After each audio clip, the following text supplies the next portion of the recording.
When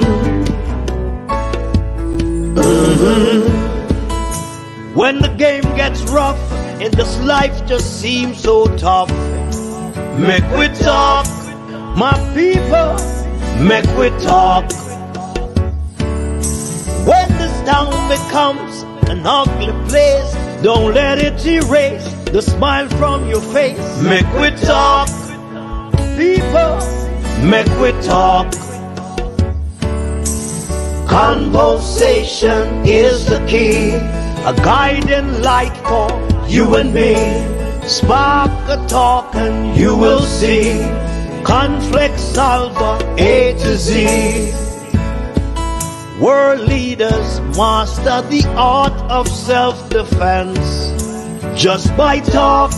So people, make we talk. Hey, we're living in a world that on ourselves we must depend. Make we talk. Join me, yours truly, Jeffrey Tavares, on Make We Talk this Tuesday evening, May 23rd, 2023 at 8 p.m. or 9 p.m. U.S. time. We'll be speaking on constitution reform and the state of Jamaica.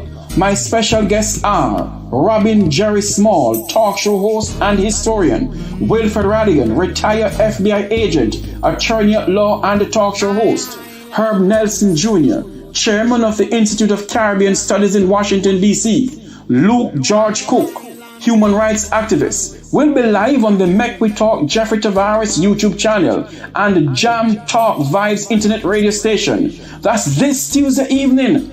Don't you dare miss this discussion. Remember your teachers, them now. Remember your nurses, them now. Remember your doctors, them now.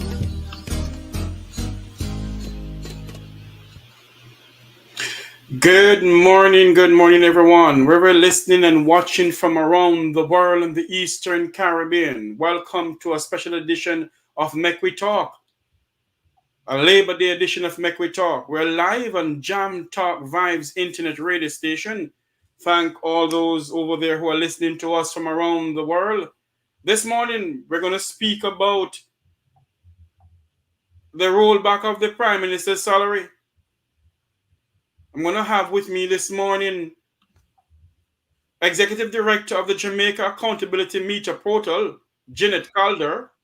I also have with me my good friend, retired FBI agent, attorney at law, talk show host, the rebel, Wilfred Rattigan. We're also going to have Mr. Akeem Dobson from the People's National Party. I think he is the former vice president of the People's National Party Youth Arm. We're going to have him on also. Good morning to all my viewers, my family and friends. Good morning, good morning, good morning. Will, good morning to you, my friend. Bless up to you and your listening audience and viewing. We are waiting to join Roots 96.1 FM. I don't know what's going on. I decided to start without them this morning. Will, did you hear the Prime Minister's speech to the nation yesterday? Yeah, I heard some of it. Yes. I don't know how much of it I missed, but I heard some of it. Your voice is a bit low. I can hardly. Oh, hold on. Can you hear me now? Better, microphone test. Much better. All Waterhouse hearing you now. Yeah. Jamaica, we're in a serious crisis in this country. They can't pay our teachers and nurses and doctors, but they decide to give themselves 200 and 250% increase in salary. The nation debt stand at nearly $2 trillion. And this is what the powers may be who feel as if they're Bull Duppy and Duppy Conqueror. That they can jump and give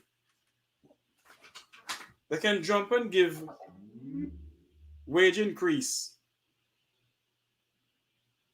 And the little trippants halfpenny for the minimum wage can't even buy a tin of tin mackerel. That'll be polite this morning because Mr. Rattigan said I mustn't say the word dirty anyway. That'll be polite this morning. And he can't even buy some chicken back. And I love curry chicken back and roast breadfruit. And we're in a serious crisis in this country. The nation keep on servicing its debt. We take in things in this country more than how we sell things to other countries. By the way, I see where somebody put up here Senator Wilfred Rattigan. Senator Rattigan. Or Senior Rattigan. Marshall, God bless you. But this morning we're going to speak about what is going on in this beloved country of ours. Because we need to figure out something here. Is it that these political leaders, and the funniest thing? The Prime Minister did something yesterday, that have me thinking. He said he won't take it. But the opposition leader said that he would take it 20%. We'll come into this one. Well, the opposition leader, again, good morning. The opposition leader got outplayed again. And it just shows, like I said, I've met Mark Golding, I've met the Prime Minister, and I have my opinions about both of them, very strong opinions about both of them. I won't go into detail except to say that the opposition leader got outplayed again, because as I said last week when I first heard about the pay hike, that before he made an announcement, I said, if he's smart, he'll come out saying, I don't want any of this money. If they have to give it to me, then I'm going to reach out to the civil servants and see if they can set up a fund site where I'll just donate all of the money that they're giving me to that fund site. That's if I can just outright, if I cannot outright refuse it. And I was told that you can't outright refuse it because they take taxes out of it, and then to go back and subtract all of that, it's a production. So what I would have done if you couldn't refuse it outright is to say, okay, you know what, civil servants, you guys have been treated with the utter disrespect. The government has been unfair to you, and so what I would like to do is make my contribution. American wants to fall out. Okay, go ahead, Mr. Rattigan. Make my contribution to that fund site, right? But instead, what he did was he said, "No, you know what? They gave him 20% across the board, so I'm going to keep 20% and donate 80%." It was and I've said when I heard that, I said, bad move. What did the Prime Minister do? The Prime Minister came out and said, "Oh, I see." He said, "I've always given, and so I see that now he's the opposition leader is going to give. So he's welcome to the giving club," something to that effect, and people laughed. And then what happened yesterday? The Prime Minister one-upmanship him again by saying, "You know what? I don't want the money." He said, "For now, we don't know what that means. If it means for the next month or the next 2 months or whatever, or they just gonna quietly." He's just going to quietly accept it and nobody will hear about it. But no, the opposition leader is left now with his 20%, right? So what is he going to do with it now? I mean, he's playing juvenile politics and the Prime Minister is playing advanced politics. He shouldn't have accepted a dime of that money from beginning, and he wouldn't find himself in this quagmire. The Prime Minister now on his side, where he said, "Well, I won't accept it for now." He did say that all the ministers can accept it. He said, "Yeah, they're not under any prohibition from accepting it. So they're all going to accept the money, including members of the opposition in Parliament. They're going to accept it." But he said, "I'm not going to accept mine for now," which is, again, it's nonsense. It's pure nonsense. What they should do is just roll back the whole thing and say, "Listen, we're just going to stay where we are. We're going to take care of our civil servants first. Then we have other things that we have to take care of. We have like roads and medical assistance. education, right? Infrastructure, things of that nature. Let's take care of that first and prove that we're doing the work, and then we can talk about a raise. Because if you remember, back in 2016, he came out with the proclamation that everybody will be under performance evaluation. In fact, I think it's 2016 or 2020. He said he's going to give job letters to his ministers, and up to now, we don't know what those performance evaluators what those evaluators are. We don't know what they are. We don't know what measurement is he using to because I tell you what, by any standard, the Ministry of Education is failing. Ministry of Health is failing. Ministry of National Security is failing. Ministry of Foreign Affairs and Foreign Trade failing. And the list goes on and on and on. In fact, no, I take it back. They haven't failed. I stand corrected. They haven't failed. They're not failing. They have failed. They have failed. They're not failing. They have failed. They've been there now since 2016, and they can't point to anything. I mean, go back. If people think I'm out of my mind, I asked them to go back and look at the 2016 manifesto of the JLP, and then look at the 2020. By the way, we can't get the 2020. I don't know what's going on. It looks as if they removed it. We can't get to the 2020, but we have captured the 2016. But you, my dear man, Jeffrey Tavares, you asked him the question last year at the town hall meeting. You said to him, you asked him I think 2 questions. But one of them was, Mr.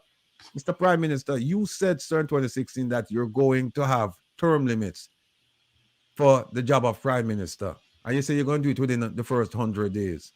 And here it is that we're years later and we haven't seen that bill tabled. We haven't seen anything. And do you remember his answer to you?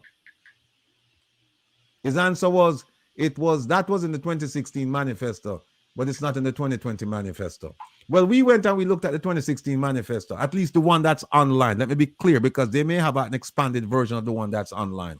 But the one that's online, it mentions nothing about term limits. Nothing about term limits.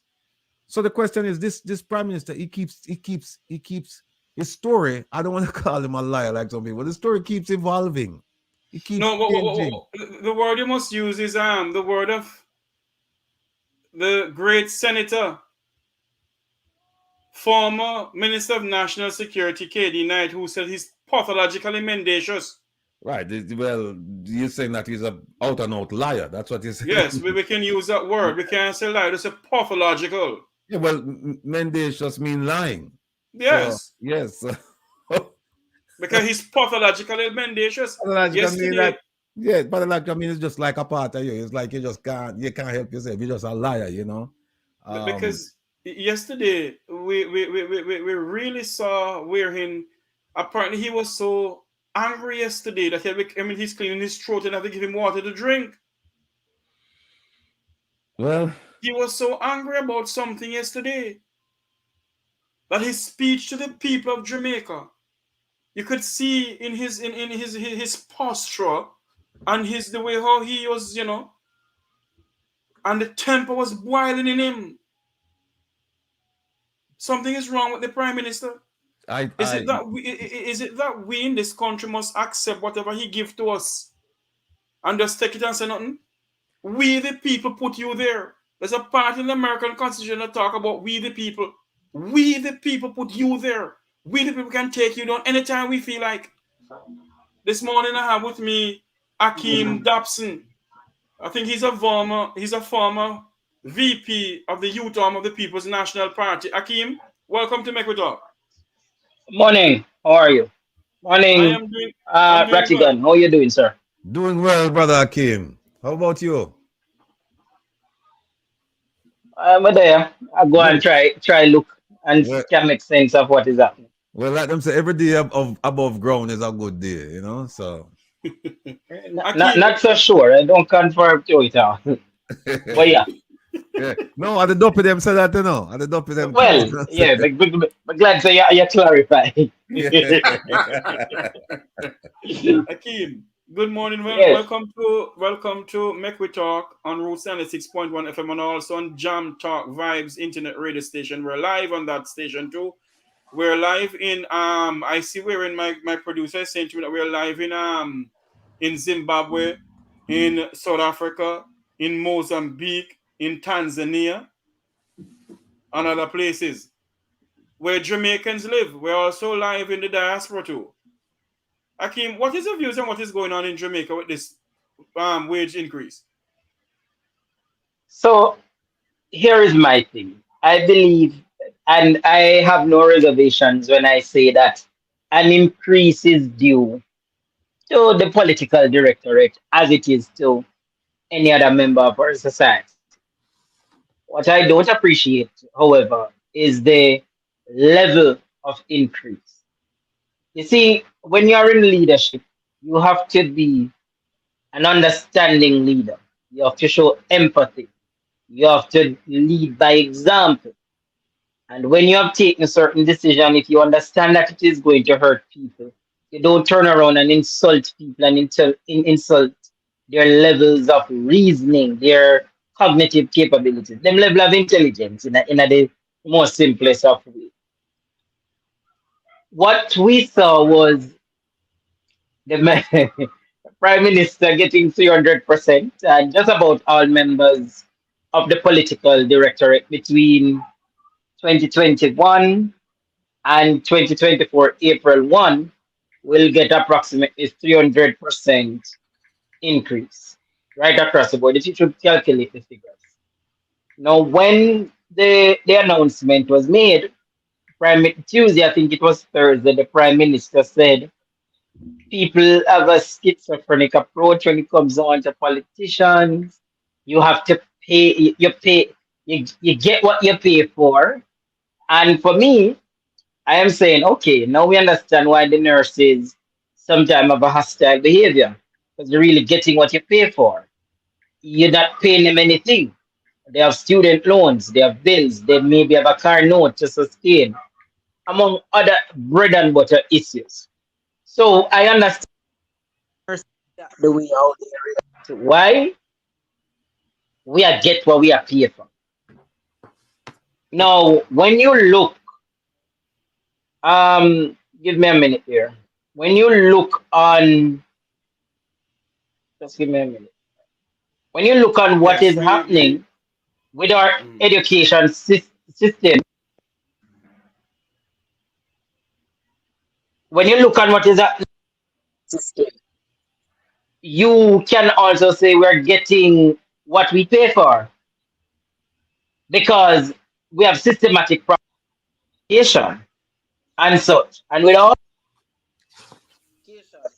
and all. Yes, How do you then tell people that based on the utterances of the Prime Minister, you know, that we are not getting value for money?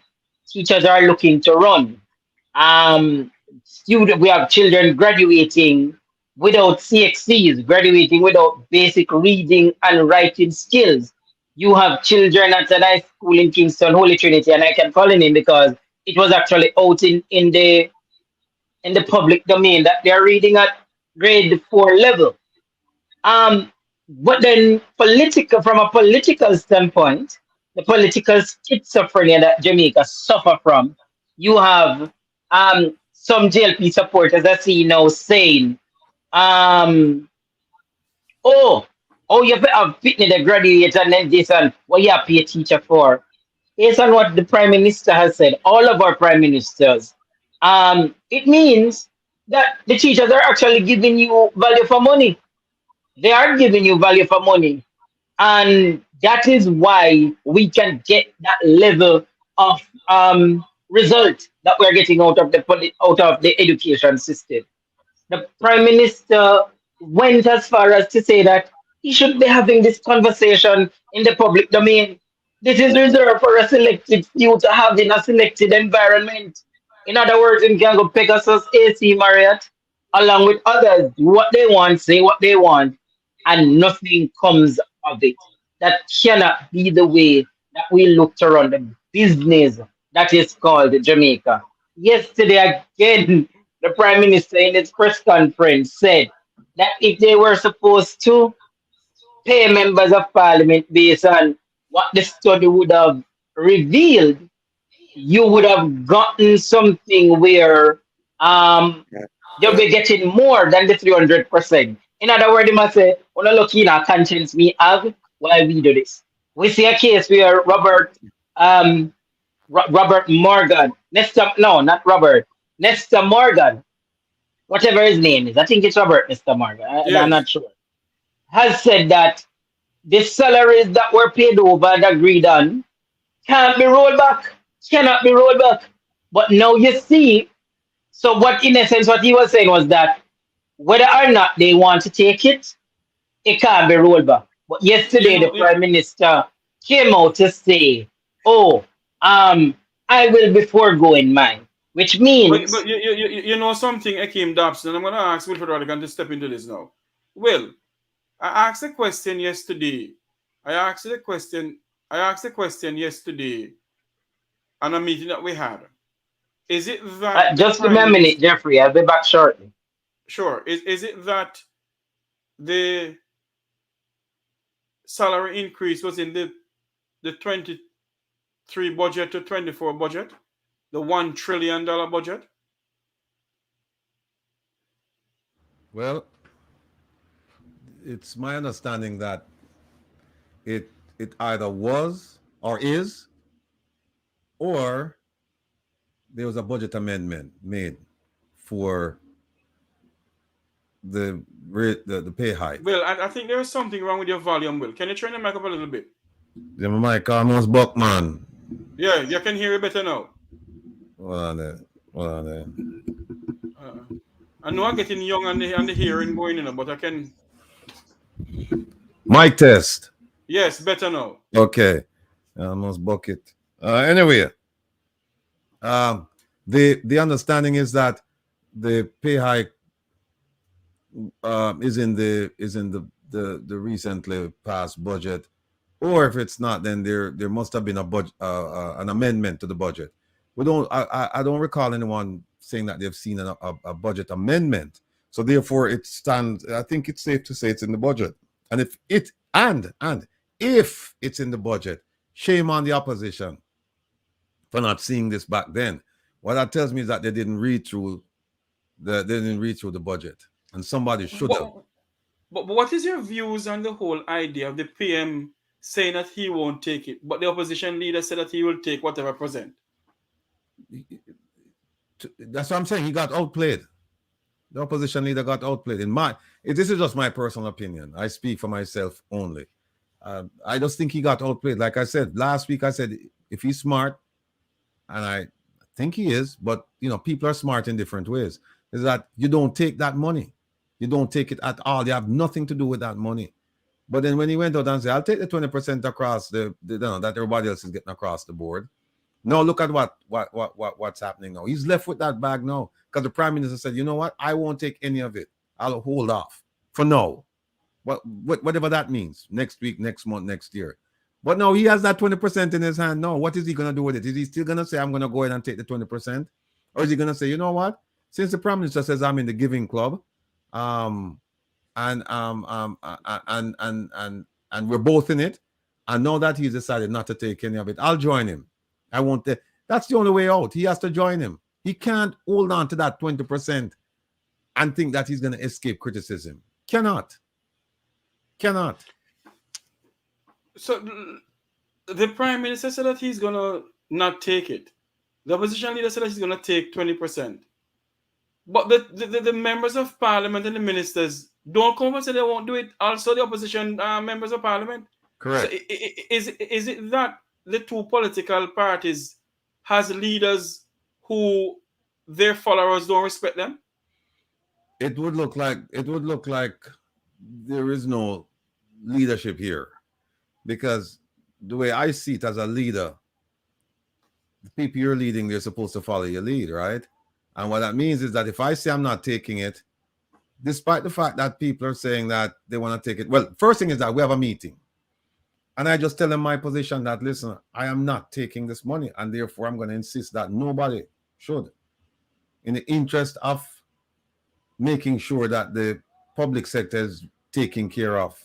The public servants are taken care of first, and then we deal with some other things, and that's fine, considering that I made a promise that I was going to hold all of you guys accountable. And then what he should have said is that he could have gone around the room and say, listen, you know, you, and you're all failing, right? He could have gone around the room and said, all of you are failing, and therefore I am not going to, I'm not, if I should rate all of you right now, you get an F, and you wouldn't be entitled to any of this money. So that's what I would, that would be my position, that as a leader, you walk out of that meeting saying nobody's going to take it. On both sides, nobody's going to take it. But you can't have one person saying, I'll take it. Then if you're the leader and you say you're not taking it, and the other people around you that you are leading say, we're going to take it, then who's the leader? You're not leading There anybody. You go. Because if he as a prime minister not taking it, and his wife sits in the parliament and she's taking it, come on. I think that there is something wrong there that we all need to look into. And if you're leading a political party, if you're a manager for a company, and it happens that you're not taking something, I mean, is it that these politicians don't think about other civil servants or the people of this country? That's the question we need to ask ourselves. You know? And I must say good morning again to all our listeners on Roots 96.1 FM and also on JAMP Vibes Radio. We're still awaiting the good lady of Jamaica Accountability Meter Portal, Jeanette Calder. She's the executive director. She will be our guest this morning. Will, look at it. There's no leadership, brethren. There's no leadership as far as I'm concerned. And this is just from somebody outside trying to look at it objectively. And I said trying because maybe I'm seeing something that's not there, and maybe I can be guided by others. But until then, I just say that there's no... How can you have leadership, right? We are a team, and the captain is saying, we're going to go do this, and people start running all over the place and start do their own thing. And then you're not leading. You're not leading.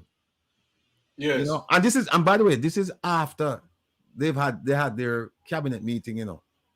This is after they had their cabinet meeting where he had a chance to say, listen, folks, we made an error, and we can see the reaction of the people. So what we're going to do is we're just going to roll this thing back. We're just going to say, okay, fine. We made a boo-boo and we'll just move on. We'll do something else. And and this was after that meeting. And then he came out and said, well, because he was asked the question, what about your ministers? And he said, no, the ministers, they'll take it. They'll take it. I won't take mine, but they'll take theirs. Bad position. Let us switch from the salary to the shuffling of his cabinet. Are you aware of the shuffling of the cabinet that he announced yesterday? Yes. He still keep the Minister of Education, Favour Williams, who yes. is an absolutely failure in that ministry. He still keep the Minister of National Security, who is an absolutely failure. And he keep Everett Warmington, who is a disgrace to the party, and who keep on disrespecting the people of this country who put him there. Now you think as a prime minister, I personally sent the prime minister a letter, not a letter, a message rather. And I said to him, you need to do something about Everett Warmington. The gentleman did nothing about Mr. Warmington. What he did was to slap back Warmington in the people in face and give Warmington the same ministry. For him to go around and call Jamaican citizens dog and fly. And chink. And chink and drunk row. So the dog and fly and chink and drunk row that Andrew Holness is going to come out again and ask to vote for him. Mr. Rattigan, where is this country going? I heard a good friend, talk show host friend of mine, said that Jamaica is becoming a banana republic. You know, we use the term beginning and looking like. We should call things as they are. Jamaica, plain and simple, is a banana republic right now. It's a banana republic. When you look, you took a $750 million loan during COVID, right? You didn't disperse the funds. Sorry, Mr. Arthur, we're going to say we're not going to take a commercial break here, but Roots FM will take a commercial break at this time, they can rejoin us. Continue, Mr. Rattigan, but we won't take a commercial break here. Go ahead, Mr. Rattigan. Yeah, you take a $750 million loan during COVID to help the business and the vulnerable communities. And the vulnerable communities, not all of them receive. In fact, I'd say a significant portion of those people, including my family members and friends, they didn't get any of that money. But at the end, when all is said and done, they and their children and their children's children will have to pay back that loan, that $750 million. Plus, they took a IMF loan right after COVID. Well, when last year, I think they took an IMF loan, right? They took an IMF loan last year, and then they say the justification given was that, well, we have exited COVID. Unlike most countries, we're in pretty good shape right now, and that's why we decided to give the raises. I said, but wait a minute, hold on a second. Don't you have loans to pay back? Don't you have pressing issues in Jamaica to deal with? Why are you taking this money now and say you're going to give it to yourself? And not only that, you notice the strategy of it though. Give them a little so that we can take a lot. You give them a little to pacify them, and while they're thinking about that, then you take a lot. But they don't realize that it's a different day now. People are paying attention.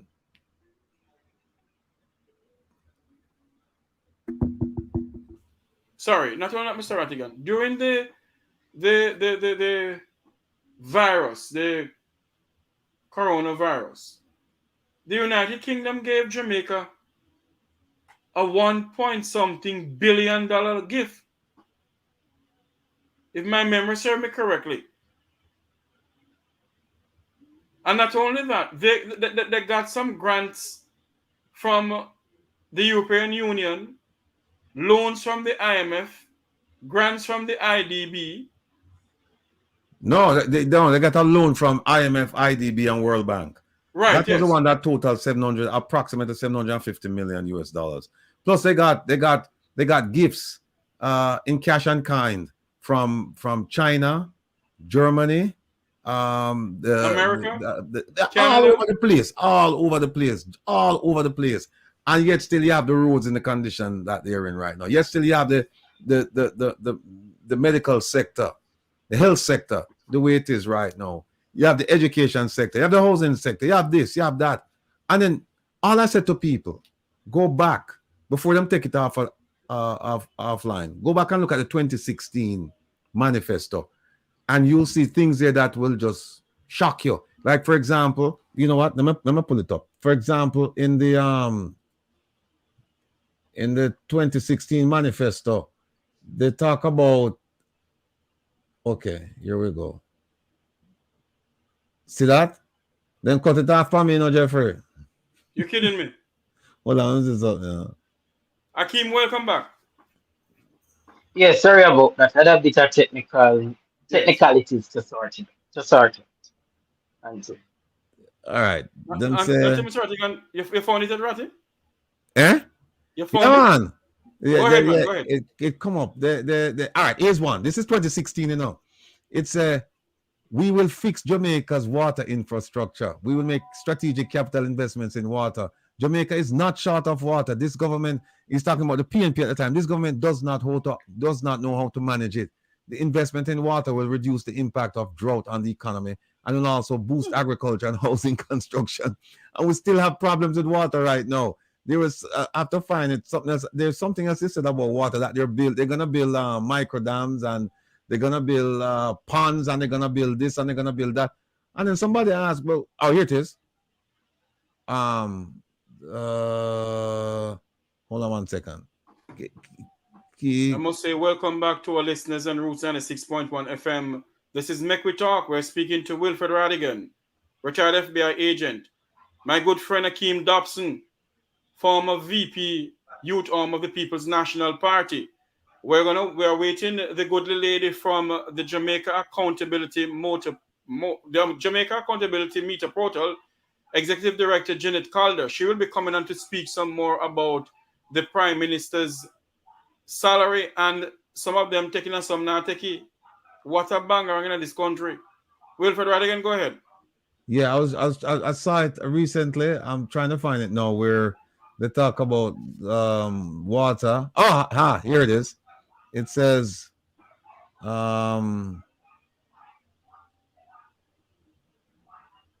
Them say, When you find, they said, no, I found it. They said, okay. we will invest in increased water production by building new water treatment plants, deep water drilling in the hills, and bringing water from the north coast where it is abundant to the south coast where the larger part of our population resides. And it says, in urban areas, to increase reliable supply of water to 95% of homes. This is 2016, you know. This is 2016. And you can just go on and you just look at this nonsense that they've, well, it sounds good back in it sounded good back in 2016. But then if you look at 2016 and you say, okay, they said they were going to do this in 20, because no second term is assured for any political party, right? At least not where there is democracy. So in 2016, what he's saying is that, hey, before the end of our first term here, because he can't say, well, we'll do it 8 years from now, because there's no guarantee that he would be around. The party would be in power. So we have to assume that this 2016 is from 2016 to 2020. Why? Because they had another one in 2020, right? So from 2016 to 2020, just ask him, have you increased the reliable supply of water to 95% of the homes in urban areas? Ask him, how about buildings, micro dams? Have you built any micro dams? How many of them have you built? How many? In fact, no dams have been built. Ah, there you go. No dams have been built.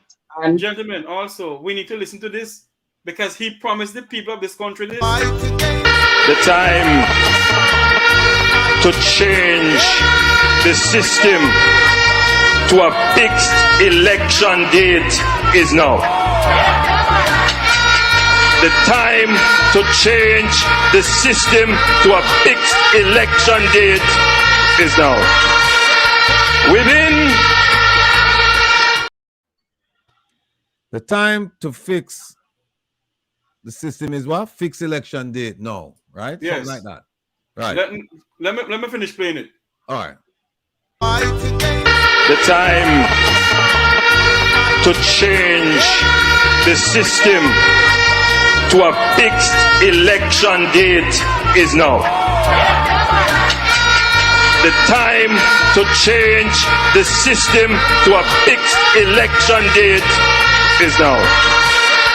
Within our first 100 days of government, we will start the legislative process to fix the date for general elections in Jamaica.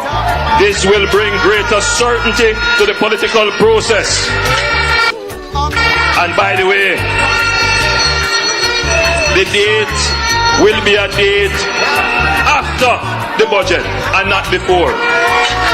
So no government will be able to come and make false promises and hide the truth and tell you half truths and trick you into voting for them, and then when them win, them throw on poison upon you. No, that was 2016, right? And I'll go back to those of you just joining us. Well, I'll repeat what I said earlier. So that those of you who are just joining us, who didn't hear, you'll become the beneficiaries of this. That was said in 2016 that the time to change the system to fix election date is now, and within the first 100 days that will be done, right? It's been thousands of days since that statement was made, and so far we haven't heard anything. And in fact, my good friend Jeffrey Tavares, he asked him that question back last year, December, I believe it was.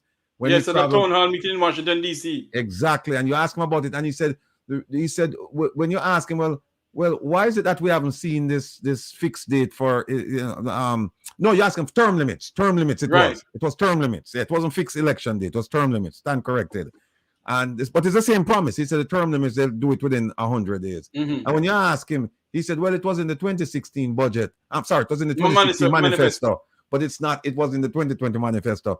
And that ambassador of ours, Ambassador Audrey Mark, she wouldn't allow us to do the follow-up question, which was to ask him, why was it important to put it in the 2016 manifesto, but not in the 2020 manifesto? What changed between 2016 and 2020? And also, you said you were going to do it within the first 100 days.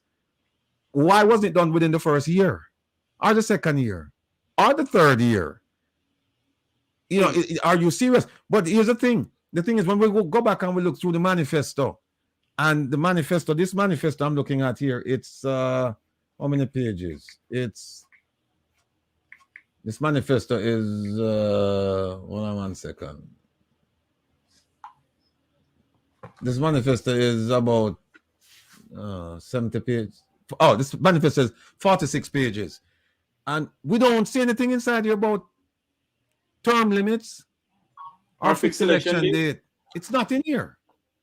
But he said in responding to your question about term limits, he said it was in the 2016 manifesto, but it wasn't in the 2020 manifesto.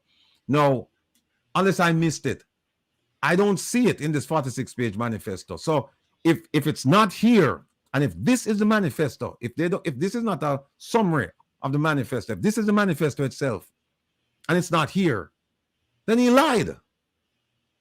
He lied.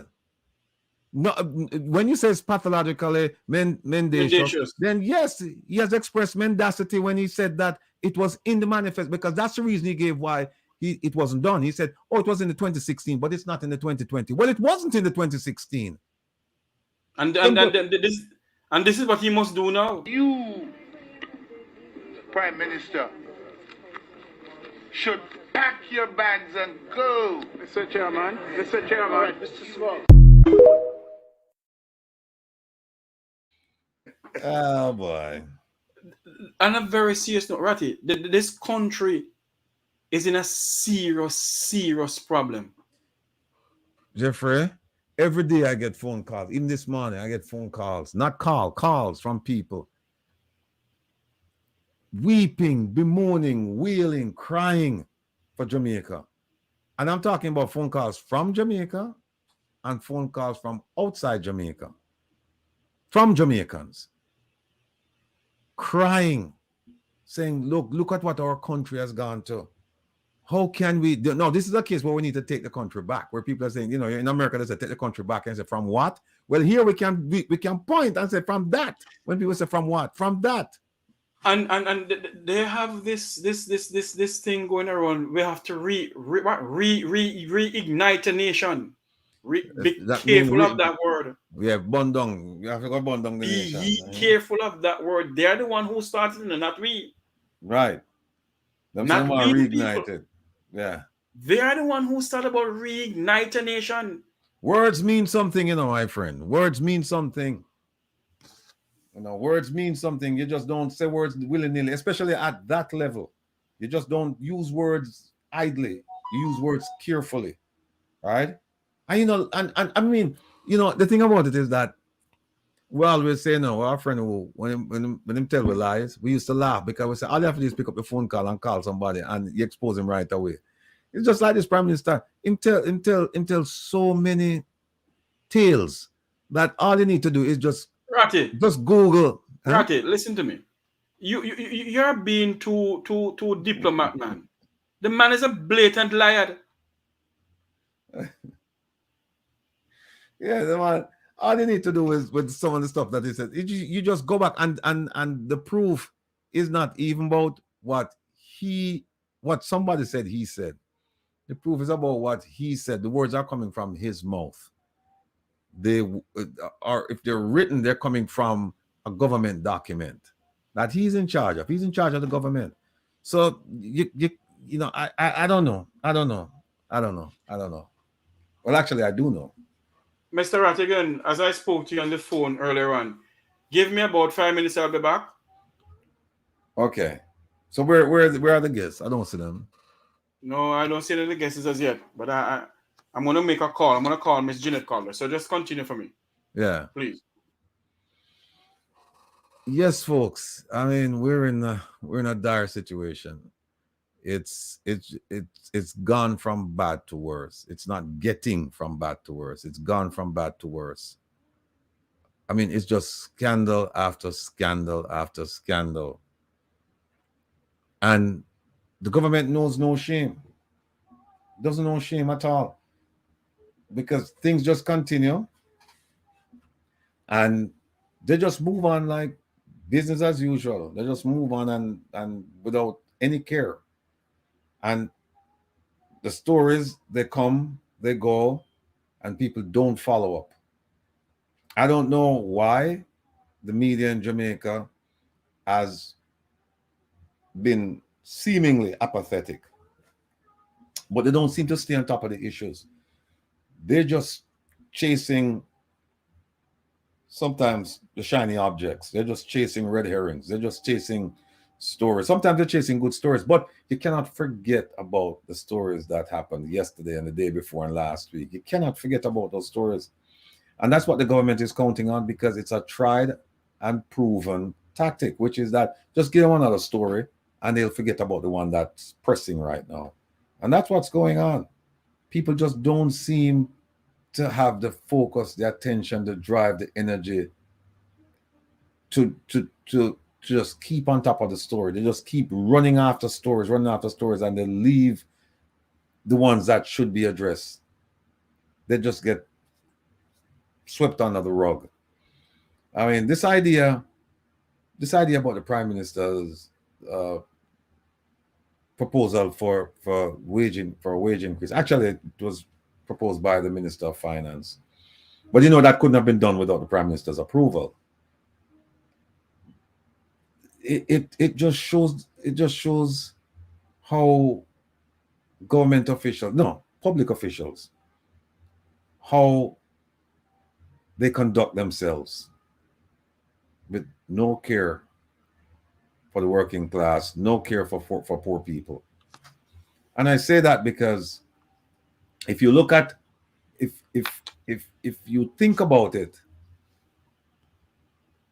how could this take the opposition by surprise?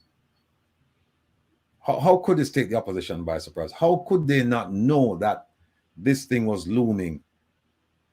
Maybe they didn't know the timing of it when it was going to be proposed, but how could they say that they didn't know anything about this whatsoever if it's in the budget? How? And then think about it. You have some seasoned politicians on both sides. Well, let's talk about the opposition for now. Julian Robinson, he got up and he essentially said, when the proposal was made, that, okay, we have no objection. And then it was later given to us that he didn't know anything about it, and we're supposed to believe that. Let's say he didn't know anything about it. Let's give them the benefit of the doubt. Nobody on the opposition side knew anything about this. Couple of things. One, if it was in the budget, they should have known about it. But even let's give them that, saying that it was in the budget, but it was in fine print, and Julian and the rest of them, they didn't have their glasses on, and so they didn't read the fine print, they couldn't see it. Give them that. Fact of the matter is that these are seasoned politicians, and one of the things that you would think that even the most junior politician would do at that point was to say, look, I this is my first time hearing it. I can't agree or disagree with it because I don't know the full facts. Let me take this back to my leadership and let them decide on this, and then we'll come back to you. I remember when as a young FBI agent, I was told that, look, when the media comes around and there is an investigation, you have nothing to say until you talk to your leadership and you've been given authorization to say something to the media, but you have nothing to say because chances are whatever you say will be turned and twisted and used against us. All right. So we don't want you to get into that position. So when they come to you, say, no, my boss is over there. You need to go to speak to him. I can't speak to that issue. And as you talk about the FBI, this is another program, but I want to mention this. You realize that neither the Minister of National Insecurity nor the Prime Minister nor the Minister of Finance says nothing about the FBI investigating SSL, and none of the people of the hierarchy of SSL has not been carried in and questioned by either Moke or anybody from the JCF. You see what's going on? Yeah, we haven't gotten an investigation of this magnitude. You think that we would get some kind of an update to give the people assurance that they're working on it and that in due course, the perpetrators will be brought to justice. You know, they don't have to go into details, but just come out with a statement saying, you know, some kind of developing statement, you know. But they haven't done that. Similarly, they came out one time and said regarding the cocaine find over in Boscobel at the airport, they said, yes, we're on it and people are going to be arrested shortly. I think that was like 2 months ago. Right? Until now. And we haven't heard anything. So as what I said, this is slackness. That's what this is. This is slackness when it comes down to it. And that is why. And they have the population, they have little regard for the population, little regard for the people that they are supposed to be serving. Because if they had regard for the people, they would keep the people notified about certain things. Like I said, there's some things that you won't talk about. There's some things that, and I understand that, but there's certain things you can minimize the information to the point where it sounds like you're saying something. You're giving the people something to hold on to, but you're not delving into the depths of the matter. You're not giving them, nuts and bolts of what you're doing, but you give them some assurance that we're working on it. We haven't heard anything, and guess what? Nobody's asking the questions. The media not asking the questions.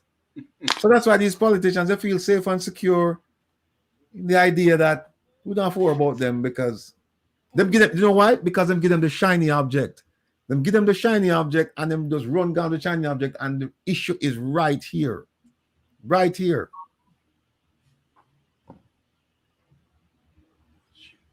We're not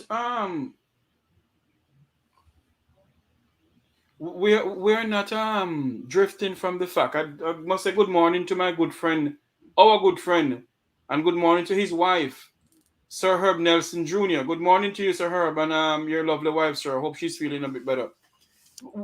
We must ask the question, though, Ratty. If the FBI was trolling Jamaica, now that we're drifting from the conversation we're having. If the FBI was trolling Jamaica, Mr. Rattigan, don't you think FBI would have said something by now? The FBI in Jamaica, I'm telling you, nonsense. The only FBI in Jamaica is the people in the office up at the embassy, and that is one FBI agent, an assistant legal attaché, and I'm not sure if he has an operations specialist, which is like an administrative aide, somebody to do the secretarial work. Because in some places, that agent is responsible for doing everything. So I know for sure that there is one FBI agent assigned to that office.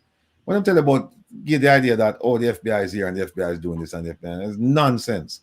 And what the finance minister came out and said, they're far more, the efforts are far more intensified than I thought. And no, what they did is they asked that agent to run a couple leads for them, shag a couple leads. They gave him some information and say, hey, can you give us some stuff back on this from your database or with your folks? That's all. Nonsense. Mr. Rattigan, we must say good morning to the lovely executive director of the Jamaica Accountability Meter Portal. Yeah. Yes, Miss Jeanette Calder. Good morning, Miss Calder. Good morning, Jeffrey. How you doing, Sir Rattigan? Doing well. Thank you for asking. And you? I wish the Labor Day was 2 days instead of 1, but I'm making do. Okay, good. I don't know if I'm intruding on your privacy. Is it possible to have you on camera, ma'am, or not? Regrettably, I didn't contemplate it, so I just realized when I saw Will. But the last time, since you had me only on by voice, I made assumptions. Yeah. But Let me see if I could at least just sign back in for a second. One minute, I'll be right back with you. Okay, thank you. Jeffrey, the people, the idea that the FBI is there, people would have seen them, Jeffrey. Jamaica is about 94% black, and most of the agents in Western will be white, and they would have to go out and start talking to people. So, and Jamaica small, so the word will get around, hey, a white man, come and talk to me and say with the FBI and show me badge and blah, blah, blah, blah, blah. Nonsense. What happened is that they went to the guy at the embassy, or I think it's a guy at the embassy, and they just asked him, hey, run a couple, here are some leads, shag these leads for us. And them just go and them do the thing, come back with information. There's no FBI, no large FBI presence there. No. No, we would have known by now. Is it that we must say, and I know whatever went on is a privacy of Mr. Bolt. But is it that we must say that Mr. Bolt is just silent with everything, Mr. Rattigan? They hear nothing about nothing at all? Jeffrey, and that's why I'm talking to you about the journalistic death. That some stories they just go to die in that hell, because there's not a sustained effort to follow up on these things and to ask the tough questions and to dig. And I don't know if it's talent or capability or ability. I don't know. Or resources. I don't know. But we don't see it coming out of them. All right. And so it's left up to us in the diaspora with our resources to try and find out answers and provide those answers to the people of Jamaica. Yes. Not only to people in Jamaica, but people outside of Jamaica, because people outside of Jamaica, they do care. Like I said, I got a phone call from a lady this morning crying. She said, look, I want to go back home, but I'm afraid to go back home because of what's going on. And when she was talking about going home, she wasn't even just talking about crime, she's talking about the overall situation. Yes. Well, this morning we have our special guest with us. Ms. Calder, welcome back. Thank you, sir. I thought I should at least put a photo up, so that helps a little bit better. The photo not do you justice, do you know, because the photo look like a 8, but you are a 12. Why you said to me, you learn to count. I'll take that way. Ms. Calder, what is going on in our country? These people are having 250% increase, then one saying we take 20 and one saying no, take it back and or something. Yes. I can't say that I pretend to try to understand everything. I think, Jeff, we should probably give your listeners an idea as to why you called me this morning and why you thought maybe I could have something to help. Yes. So I don't know if everybody's accustomed to what JAMP is, the Jamaica Accountability Meter Please Portal. Go ahead and do it. The word accountability gives it away, and the word portal also helps. But 3.5 years ago, we recognized that this 9-day wonder is a problem.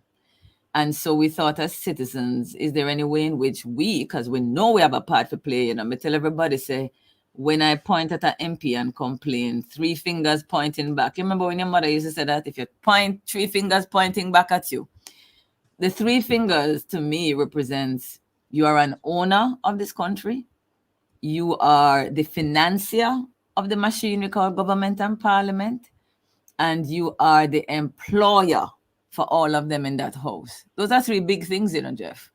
And those 3 big things come with responsibility. And so we founded JAMP 3.5 years ago because I realized the ridiculousness of what we have been doing for 60 years. What is that? We have employers, we hire them through an election process, because it's a work them come and look when they knock on my gate, Jeff and Will. And then I leave up my employees for 4 years, 5 years. And then I expect when the contract ends and I'm going to have another job recruitment called an election, somehow I expect that these employees left to themselves would have put my interest first. There's nowhere that happens in the private sector or public sector. You have to be there. So JAMP says, what if we designed a tool for citizens that helped citizens to do a better job of monitoring government and holding them to account? So basically we built 6 tools and we're building 2 more, and all of them have to do with accountability and holding government to account. So that's the reason why Master Tavares called me, because the discussion for the last week or so has been on those 2 things. Job descriptions every employer must have, and we don't have it, and the employee don't have it. And the discussion has been around salary. So we are the employer, but the employee give themselves a raise, approved it, and simply tell the employers and the financiers what they've done. And then third, there's been a discussion on accountability. Even if we give them the money and even if we don't roll it back, how do we make sure that we get value? And we need accountability measures as well as that job description. So I just thought that would be a bit of a helpful introduction to give your listeners a bit of context as to why I agreed to come and talk to Jeff this morning.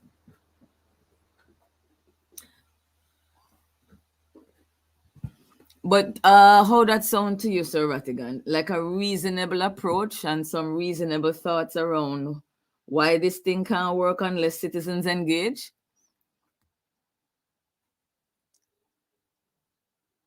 The idea, I agree with you. There is this notion that we hold politicians accountable only, during the election cycle, every 4 or 5 years. At the ballot, correct.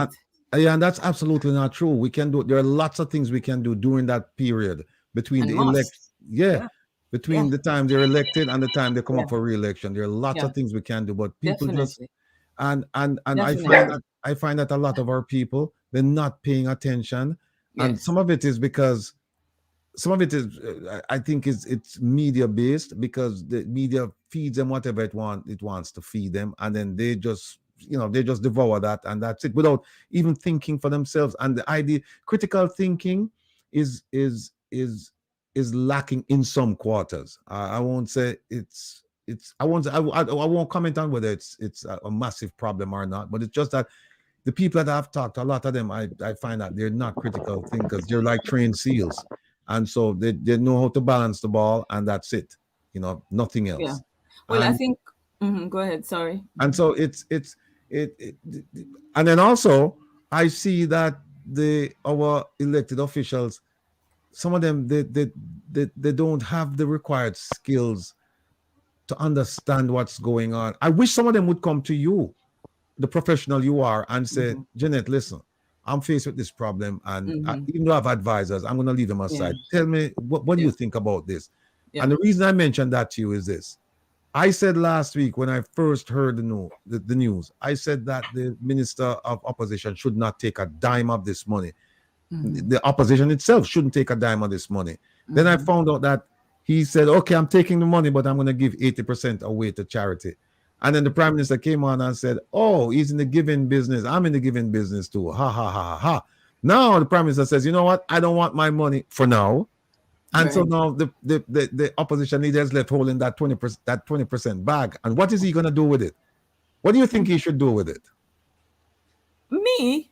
Yeah. But I think he should. As a concerned citizen. I don't know. I don't think it's about the 20%. That is why I would have a difficulty with the question. Okay. I don't think it was necessarily the best thing to go. Well, first of all, Wilfred, when he, I think, made the first suggestion, and I think the Minister of Information says, you cannot give back your salary. And the Minister of Information went on to explain why it can't be given back. I don't know anybody who wants to give government money and government don't know how to take it. And we all have seen right now, yesterday, where the Prime Minister has given it back. Right. So, I think that Mr. Golding, having thought about it, having processed it, having decided that this is what he wanted to do initially, he's the shadow Minister of Finance, It cannot have been beyond Mr. Golding to know that what he was being told was not true and that it could be done. Right. So Mr. Golding, I would have loved to have seen the opposition stand his ground. And had he done it, it would have been a game changer. Talk to me, Jenny. Talk to me. First of all, I must apologize to Miss Calder. My system just went down. Continue, because I want to ask you this question, Jeanette. Is it that the Prime Minister can't lead his party? He's taking it back. But we don't hear nothing from the ministers and the member of parliament say, okay, we're not going to take it. I think it's a fair comment, Jeff, because the Prime Minister gave us the reason and he associated it with him sympathizing himself with the plight of the public sector. And he even made reference to the moral position that he's taking on it. So my thoughts immediately were... If I may... No, you may not, Akeem. You may not. I won't be long. I will not be long, I promise you. But I thought I thought of two things immediately. One, I can't disagree with the Prime Minister. I think from a moral standpoint and being a part of the public sector, that if he says, no, I will stand with you guys, then wonderful. No problem with that messaging. But it left two questions. One, leadership. part of leadership, if you look up the most basic thing in the Google, you will see it right now. It is guiding somebody to do the right thing. That's what Google says. So if the moral position and sympathizing is the right thing, and no one else has stood with the leader of government and the leader of the party, then you are right. It begs the leadership question. And second, what is he saying about the rest of the members of the party? Because if I have taken a moral stand and the rest of my team has not, then by virtue of just calculation, there's something that you're saying about your team with regards to their own morals. And so those are the two things I walked away wondering, if you follow me. Yeah. I must welcome the senior gentleman on the platform here, chairman of the Caribbean Institute chairman of the Institute of Caribbean Studies in Washington, D.C., Sir Herb Nelson Jr. Yes. Good Welcome, morning Mr. Nelson. to your stars of the program here, Ms. Calder and Mr. Dobson. So nice to see Herb. Herb and I talk all the time, and we have never seen each other, eh, Herb? Yeah, what can I tell you?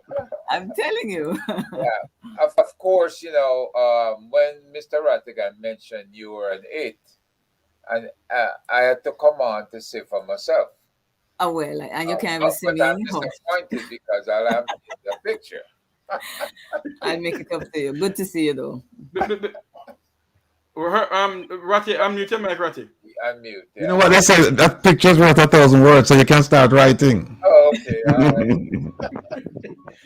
right. Before we go to Sir Nelson, Akeem Dobson, you were saying something?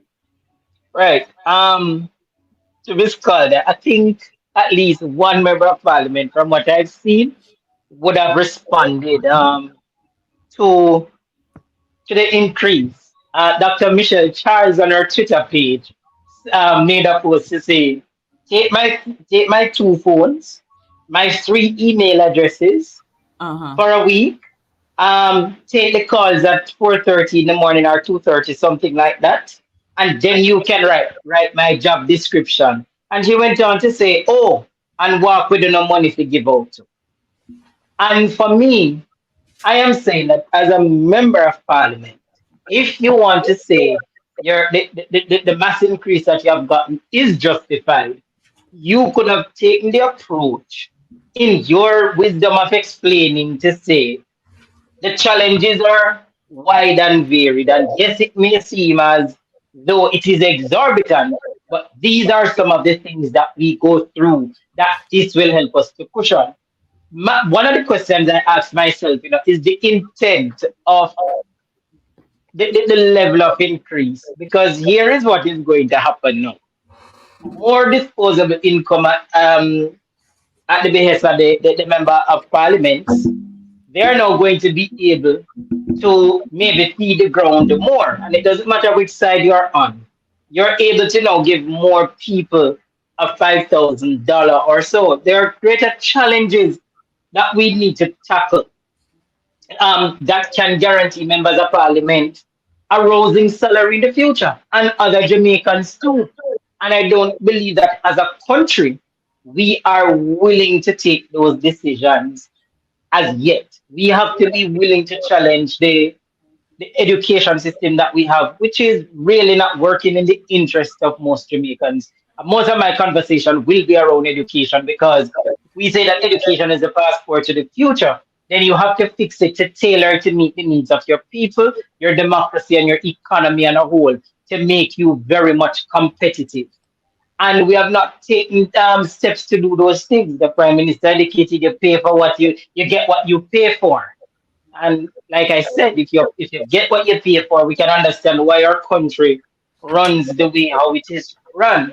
We have to get serious about everything. The Prime Minister coming out yesterday to say he has taken the morally right decision, when you have to then question whether or not Minister Morgan was lying in his utterances about rolling back and whatever, to say that he is no longer going to take it. For me, that's another breach of trust. How do I trust my Prime Minister? And that has nothing to do with my political views. I should be able to trust the word of what the leader of the country or one of his proponents are saying when it comes down to how our country is run. And when somebody says that, and then the prime minister take a different position because, Akeem, yeah, Akeem, people may question this also. How do we know that the opposition leader will give back the 20%, and who would he give it back to? the 80%. Yes. And guess what? I think what we need to say, what we need to ask for the opposition leader to do is to say every month you must show a record of where that 80% has gone. You must show a record. Because if we are talking about a transparent form of government, whether it be from the opposition side or whatever, you have to then say, where is this 80% gone? Every month you say this 80% you don't want it. How long will you before going this 80% giving it to somebody else out there that you deem to be in need? What are their needs? What is the cause that these people are fighting for? And such. Akeem, hold on a minute for me, Akeem. Now that I'm cutting you off, I know Lady Calder don't have enough time here with us this morning, so I know Mr. Rattigan have to say something, and also Son Nelson want to ask her a question. So Rattigan, go ahead. Yeah. For all of the people who have this idea of about you get what you pay for, let me just turn their attention to an article written in the Jamaica Observer on October 24, 2021, with the exact title, You Get What You Pay For. And it was authored by none other than MP Lisa Hanna, right? And some of the arguments made a while ago by, as conveyed to us by Miss Charles, saying that take my 3 cell phones, take my this, take my that, take the phone calls, take the this and take the that, and blah, blah, blah, blah, blah. As far back as I can remember, well, first of all, let me say with the increase, there's a problem with the size of it, and there's a problem with the speed of it. How quickly them all get, it's not in tiers, like, okay, we'll give this amount and that amount. Then there's another problem, accountability. We were promised accountability back in 2016. We haven't seen it. Now we're promised more accountability, but we're saying get the increase and then you can hold us accountable. No, it don't work so. You work before you get paid. That's how it's supposed to go. Now, this idea that money from the MP is gonna go and help the community. Show me where in the Constitution, or show me where in a manifesto, or show me where in any political document where it says a politician must use his or her salary to take care of the community. I thought the salary was for being a member of parliament and doing what you're obligated to do. I didn't know that that you're supposed to take money out of your pocket and pay and if you want to do that, that's fine. But when you come out and make a public statement like that, saying that, well, some of this money that I'm getting, I'm going to, it sounds to me like that sounds to me like a political pay up. That sounds to me like there's some kind of corruption involved in it. I want somebody to show me a document that says that a politician's pay is supposed to be disbursed, some of it, to his or her constituency. I want to see that document. No, I picking up from Jeff asking me to comment. There is no such document. I think it's just a matter of there is nothing stopping. There's no document that prevents, there's no constitution and no policy document that prevents you from doing it. And I don't know that there should be one if you have say for example, we do have some MPs that are businessmen that have the means. I would not be against somebody wanting to offer help, especially if you think about it, Wilfred. If I were to enter into politics, I know the heart that I have. I know the people who raised me. Every Sunday, I used to have to walk a mile to give this blind man named Ginger dinner. When I graduated from college, my father said, no, you have to adopt one child in the community. If it's not with your time, it is with your money. Many of us were raised that way. So if I decided to go into politics, it would be hard pressed for me not to give money away because I'm doing it now. So I would never be against somebody doing it, because one of the things that I don't hear being mentioned, when we think about getting the best people in the house, I'm afraid of people with talent without a heart. I'm afraid of people with capacity without compassion. I'm afraid of people with credibility without care. So I want somebody with that kind of bent to be in politics, because that is what we need more than anything else. So I wouldn't stop anybody from doing it. I think the way in which MP Charles expressed herself was very unfortunate. The spirit was off, and I think that's why she deleted the post. But here's the thing, here's the point. The point I'm trying to make is that I don't want to hear from any politician that you're coming in and so the raise that you deserve a raise because you go and spend it on part of it on your constituency. Don't tell me that. I don't think we should detain ourselves too long on that, Wilfred, for all the things we have to discuss. She was wrong. That's why she deleted the post. I think she would agree with you. If the post was still up, then we could talk about it. But I think that MP Charles recognized her error and would agree with you, which is why she took the post down. It was most unfortunate. I'm just glad that she was minded to take it down. If you see that you were wrong, take it down. Yeah. You know, I think that she might have taken it down because of something that I did. I know that's a might because a friend of mine is closely aligned to them, and I'd actually sent out a message regarding it, and that person responded and said she couldn't be so stupid. You know something, and then I have Sir Nelson to come in to ask Miss Calder whatever question he has. I think the Charles, you know what the show I cannot say. Mr. Nelson. Miss Calder, good morning again. I'll call you Janet yes, if please. you allow. Sure. The thing I sent you, it was important because there's no apparent transparency with this government of Jamaica. Yes. Well, everything that he has said and that he has not followed the through on has been an embarrassment to the government, but they don't care. See, this is the part that bothers me.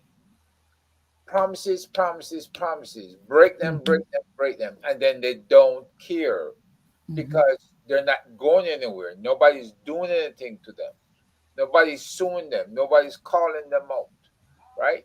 And when I say nobody, I mean the people themselves got to protest and raise holy hell. Right? They got to march on JLP headquarters and march on his office to demand that he pay attention to these things that he promised them. But, you know, Jamaica people, them so light, they just say, oh, sure, you know, it's just corruption. It's not just corruption. It's suffering every day. Well, I'm not sure what the question is, though, Herb. What was the question you actually have? The question actually is, how do you ensure, like the Paraguay example, how can you ensure that these people actually demonstrate transparency from here on out? Because now they seem calling meetings to explain things. How do you make that continue? All right. The first thing, and before I answer that, thanks for the question, Herb, is that I'm not comfortable with Mr. Dobson calling, if I got it right, calling MP Charles or accusing her of stupidity or calling her stupid. I just want to say that, you know, we actually, no, Ms. Calder, I didn't. I said clarified for me because others could get it wrong. Hold on. Yeah, I'm saying, thanks, Jeff. I'm saying, I'm glad to hear that, but could you just clarify it for me because others listening could have gotten it wrong as well. No, I'm saying there's somebody that is closely aligned to the Jamaica Labour Party who is actually in my broadcast list, and I'd actually sent out a message regarding the utterances of MP Charles. Yes. And stuff. And then the person had responded and said she could not have been that stupid to be responding in that way. That's what I'm saying. I didn't call her stupid or alluding to her stupid. No. I'm just saying how someone responded to it. Because I'd actually messaged her to volunteer to say, I will take up the offer to come and take the 2 phones, do the 3 emails and everything. I see. All right. Thank you for clarifying that because I would have had a difficulty with that. Thanks, Akeem. Regarding transparency, Herb, I think the best way to deal with it, and the first thing I want to say is that this is a conversation that we're having with our Prime Minister. And it's a process, yes? Am I entirely satisfied so far? No, I'm not. But the conversation is not over. And the position or how the Jamaican people are going to treat with it or deal with it is not over. Part of my problem, Herb, is that I have a bent towards optimism and hope, right? So I'm always thinking that there's something positive that will come from it. Now, what Mr. Holness did yesterday, I believe, was an attempt to clarify and to give some more clarity on something that has been confusing for me and others. Now he came and he spent an hour and a half. Guess what? I have had some answers, but I have also had some additional questions. Sometimes that happens. Sometimes you get some answers and the answers provoke more questions and some additional questions. Therefore, what do? We continue the conversation. There are many ways to do it. Last week, I shared with citizens that my going out to stand with some other citizens at NHT is not a negative thing. It's a conversation with our leader because I don't have him on speed dial. And quite frankly, he doesn't answer me so well on social media. So all democracies across the world, you put your body in the street, you put your thoughts on a piece of paper, you hope the media comes because they will amplify your voice. And that is one way of having a conversation with your leaders. So that's one thing, Herb, that I think the Jamaican people should continue to contemplate as long as it remains peaceful and respectful. That's my take on it. The second, but equally important way of increasing transparency is the legislation that this Jamaican government, well, not this administration, but a previous one, has given to the Jamaican people, which a lot of islands in the Caribbean don't have, and that's the access to information legislation. Yeah, Barbados, as much as we make claims about their development ahead of us, has not gifted their people with the right, the legislative right. As I said earlier, the owner and the financier and the employer of the parliament and government, we have been given a right to ask for information and get it, Herb.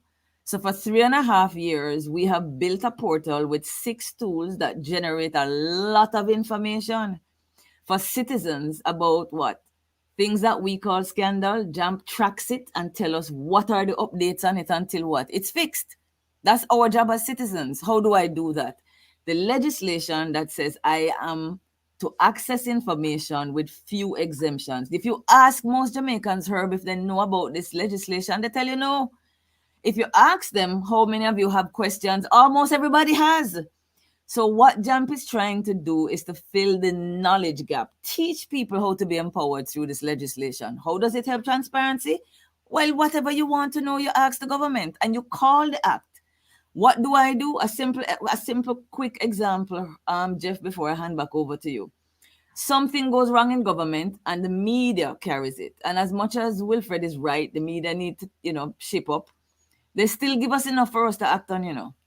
I see something go wrong. 3 months later, I contact the permanent secretary just by email and I say, P.S., I would like documentation to clarify for me what steps you have taken to correct, and I tell her the situation. And by law, within 30 days, I'm supposed to get that documentation, Herb. What is that? Transparency. So that's a powerful example, but most Jamaicans don't know that right that they have. There you go. Thank you very much. Wilfred Rattigan. Let me just, in response to Jeanette, this access to information bit where you can get information from the government, the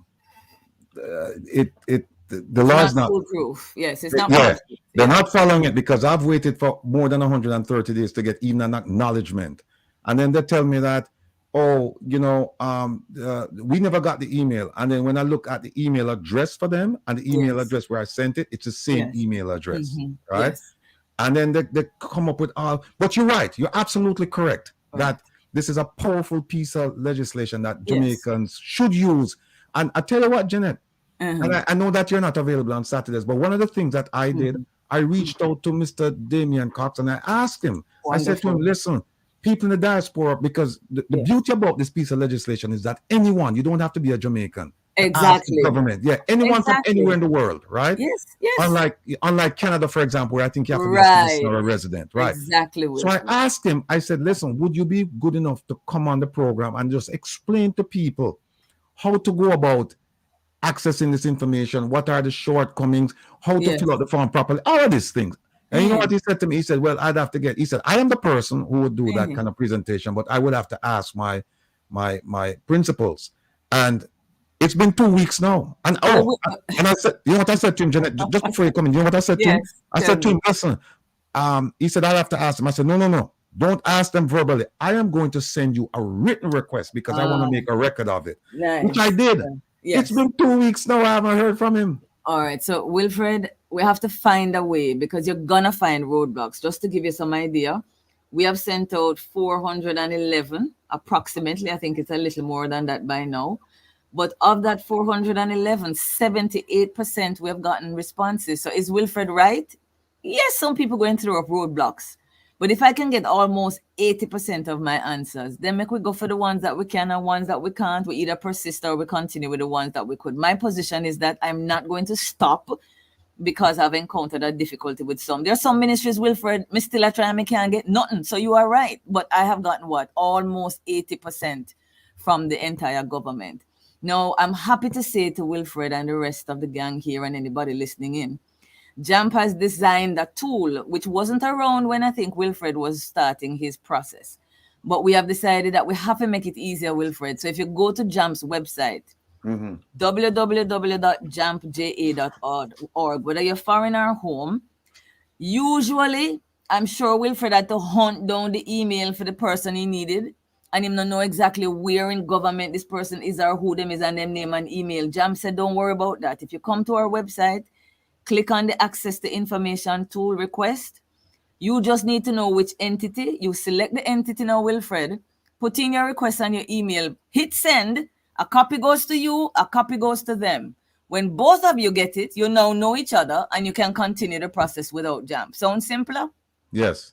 So that's what JAMP has done to make it easier. And I am here saying we have done an animated video explaining it to citizens. And Wilfred, we are prepared to come and do a teaching session for you.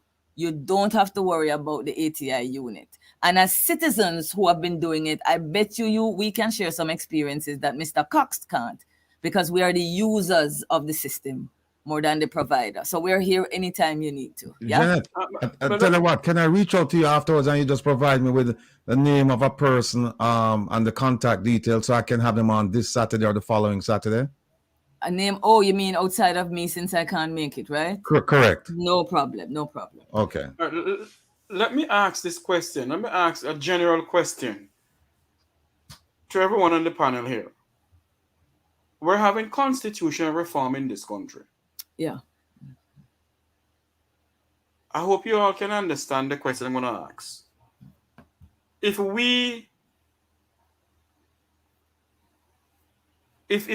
the Parliament of Jamaica can just raise their salary anytime they want, don't you think in our new constitution, Ms. Calder, they should put something in there? Absolutely. You can help me out with this, Jeanette, because, you know, I'm getting a bit old and you're younger than me. Sir, I tell you. Yes, the answer to that is yes. As a matter of fact, you might have heard both Minister Nigel Clark and yesterday the Prime Minister himself referring to a number of reports in the past that have looked at this matter and made recommendations. Well, the one of 2003-2004 suggested an independent review board, meaning it's not parliamentarians sitting on it, Jeffrey. And I think that we need to go back and look at that example.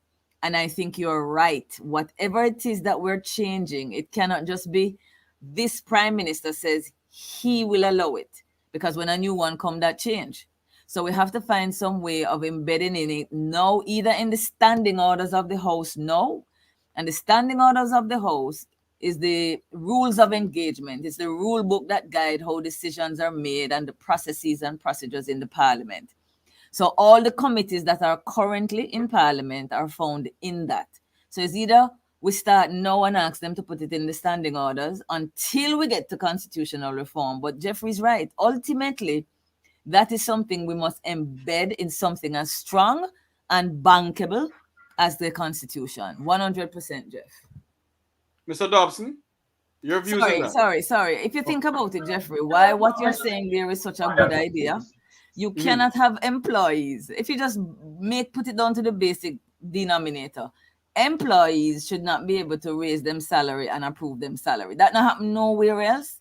It shouldn't happen in the Parliament of Jamaica. Nobody can argue with you and say that's a bad idea. Thanks for that. Yes. Mr. Dobson? I totally support such a move.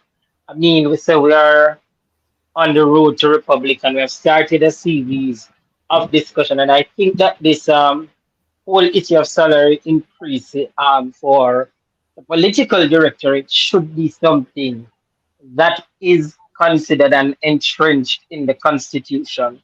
If we want to build a more accountable and robust democracy, a democracy that people believe that they are a part of the government, they are actually the employers of those that lead government, then I do support it 100%. I sincerely do.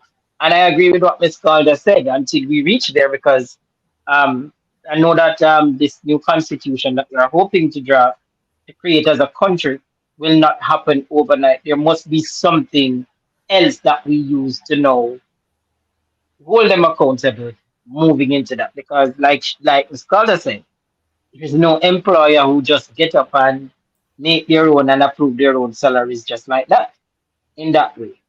So yeah. Wilfred Rattigan? Unmute your mic. Sorry. Jeanette, Akeem, Herb, and Jeffrey, I want to ask this question because nobody seems to be focusing on it, at least not that much. The Governor General got a hefty raise. Now, even politicians, they've made the argument. In fact, I go back to Miss Lisa Hanna's piece where she said, objectively, MPs are required to perform and be skilled in several roles and functions as human resource director, life coach and counselor, project manager, negotiator, sports coordinator, investment promoter, infrastructure developer, social development coordinator, undertaker, public speaker, legal draftsman, and national planner.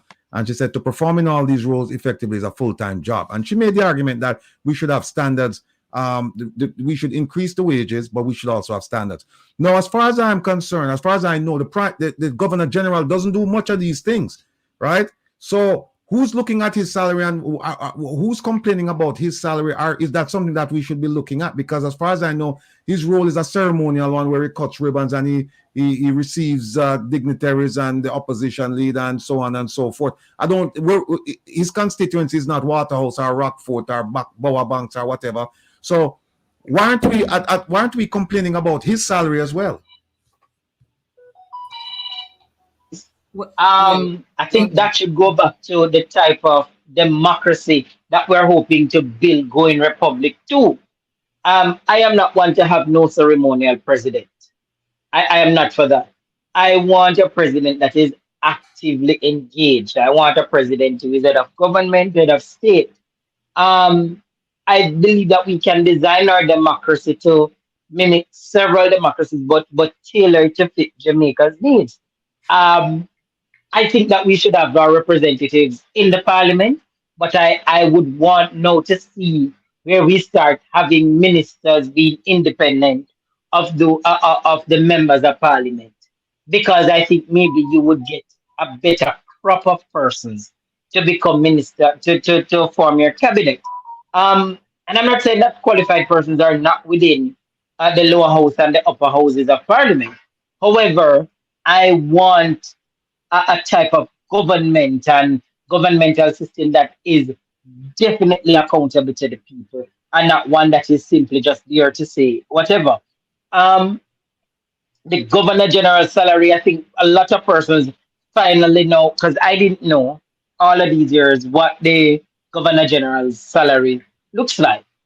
Everybody now has gotten an idea of what the Governor General's salary is. We need to let go of that. And we say we are trying to do that now. We can't afford to have a ceremonial president that you're paying him because the ceremonial president would not get less than what the Governor General is getting. So let's just say by 2025 we have a Governor General. You don't want a ceremonial president, my apologies, getting $34 million, or or prime minister getting $28.6 million. No, let us have a head of government and head of state. And yes, we know that the governor general is by proxy the British monarch. It's King Charles is the British monarch's mouthpiece out here. It's their right hand man. He's the one that approve laws and make whatever needs to be made.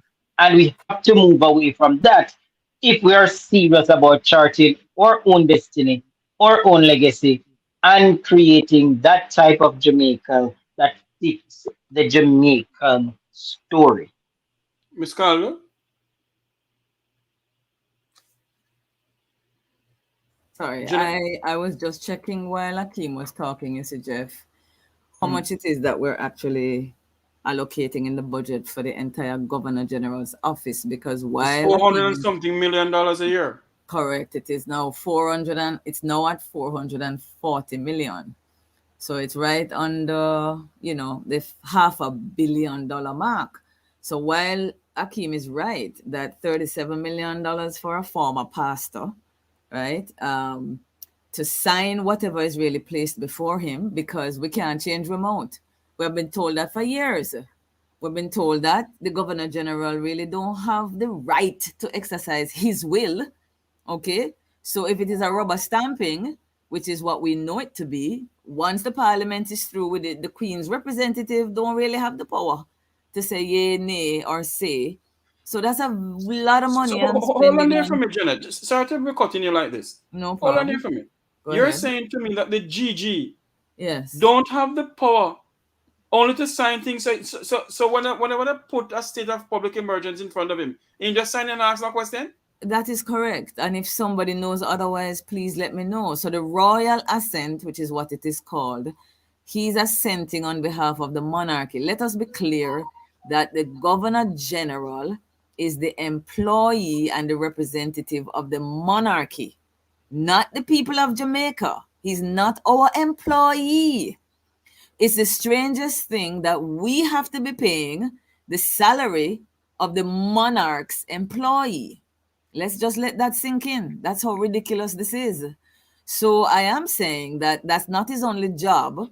He does go to state functions. He does have an, I believe, foundation, and he's doing some good work out of it. I haven't heard anything, but I know of it. So I'm not suggesting that's the only thing the GG does, but by far and wide, the most important thing are the laws of the land. And when it comes on to the laws, in the same way that in the UK, the monarchy doesn't involve itself in the affairs of the Parliament, is the same way here in Jamaica.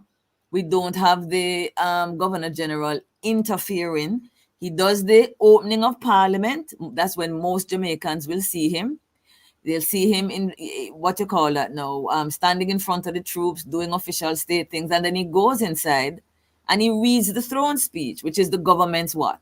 The government's projects and programs and legislative plans and policy plans for the year. Substantively. And that is written by the government, eh?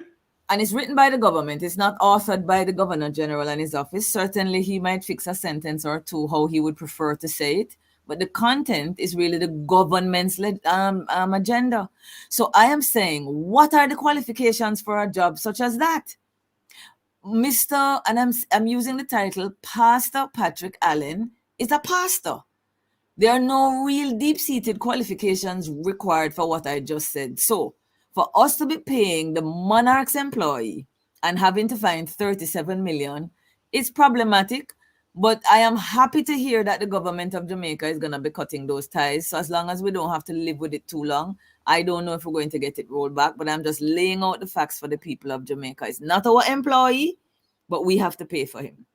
My last comment, Jeff, is that I was deeply concerned when I heard a clip, I think it's last week or early this week, where Dr. Clark was telling, basically, I'm paraphrasing here, but Dr. Clark was saying, look, you can complain about the public sector, you can complain about the MPs and the ministers, and then his word was, but leave the Governor General alone.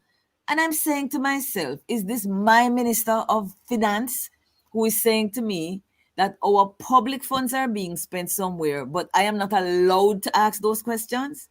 That was also a little concerning and disappointing because it didn't sound like the Minister Nigel Clark that I have come to listen to from, year after year.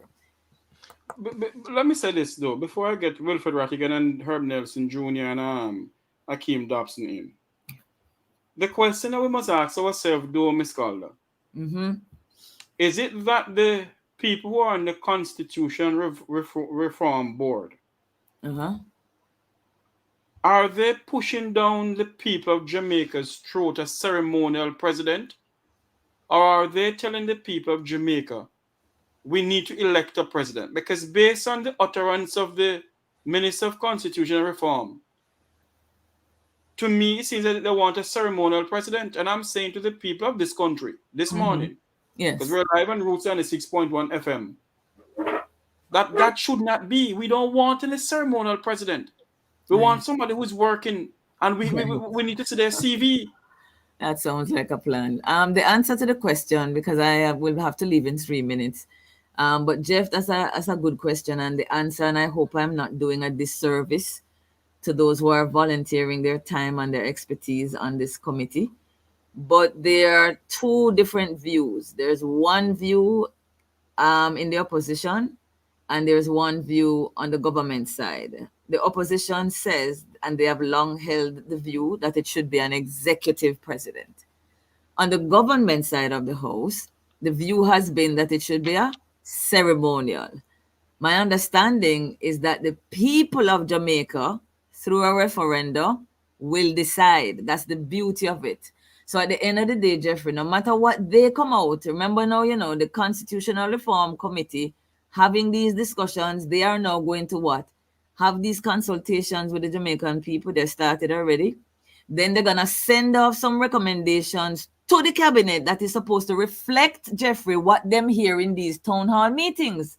They are supposed to be loyal to what they are hearing from the people, including what they think themselves. Now, when they send those recommendations to cabinet in a draft, cabinet will read it, have their discussions, and then they will know what? Send instructions to what we call the Parliamentary Legal Council, which is where all the bills them go to get drafted. It will then go into the parliament. Now, we, the people, will get a chance now, Jeffrey, at the end of the day, before anything passes in the house, we have to vote. And let me just remind everybody before I go, gentle folks, my understanding is that if you're voting at the ballot box now, I don't think it means automatically, I'm not sure if you're going to vote in the referendum. So double check that, make sure you register, and make sure you mark your X for whether or not you want a removal of the monarchy. Because, Jeffrey, that's the first thing, before we even get to ceremonial or executive, the first question is, do you want to stay with the monarchy or do you want to leave? That's the first question we're going to be asked.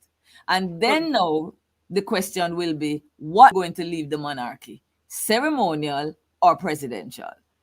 So that's the answer to the question. It's not up to the committee alone. It's not up to the cabinet alone. It's up to the people of Jamaica to vote and decide. But Jeanette, I don't think they're educating the people the right way. Majority of Jamaicans have never seen a copy of the Jamaican Constitution. Majority of Jamaicans don't even understand the meaning of Constitution reform. That's not a lie. That's a truth. But it is a process that has started, Jeff. And is it late? Yes. Is it also part of civil society's responsibility for us to teach each other, Jeff? Yes. Jeffrey Tavares has a microphone. And Jeff, you had me on the other day and we talked about it. That's a part of the process, Jeff. So what I'm saying is, me, Jeanette, me tell you at the start of this, Jeffrey, that my attitude is every time I point at a politician for complain, 3 fingers pointing back. We are a part of this society. So my attitude is, them not do for them part. We need to talk to each other. We need to teach each other. So that is what JAMP does as a commitment. Everything I learn, Jeff, I spit it out and tell somebody else. Every time I'm an architect, Jeffrey, you'd think I'm a governance specialist that do political science and public administration. But I'm a good example of somebody saying, no, I'm going to learn. And as I learn, I share with another. That's all I'm doing. And I think that's the model for all Jamaicans, if you don't mind me saying that. So let's forget about the politics. Let's start to teach each other. And I'm here and available, Jeff, for any community who wants me to come in and do a little reasoning with a little seasoning. How that sound? Sounds good. And maybe you could broadcast it to Jeffrey, a nice little reasoning with seasoning session. That would be good, I would be happy to do it, and I'm really glad I could have made it for part of the show. And you never told me all of these wonderful persons I would be with, but I'm glad to have seen Herb, met Akeem, and buck up Wilfred again. And I'm gone. but before you go, Miss Calder, there's somebody at Roots FM want to say hello to you. Oh, good. I think you know him. Oh my God, his name slipped me right now. He's on air. He's the one who's producing the program today. He's the one that has written me in the past, maybe. I don't know. I don't know. Lord have mercy. Jeffrey, I'm getting young, Getting very young. You're getting very young. Before you go, Jeanette, I think Wilfred Rattigan and Herb have a question with you. Alrighty.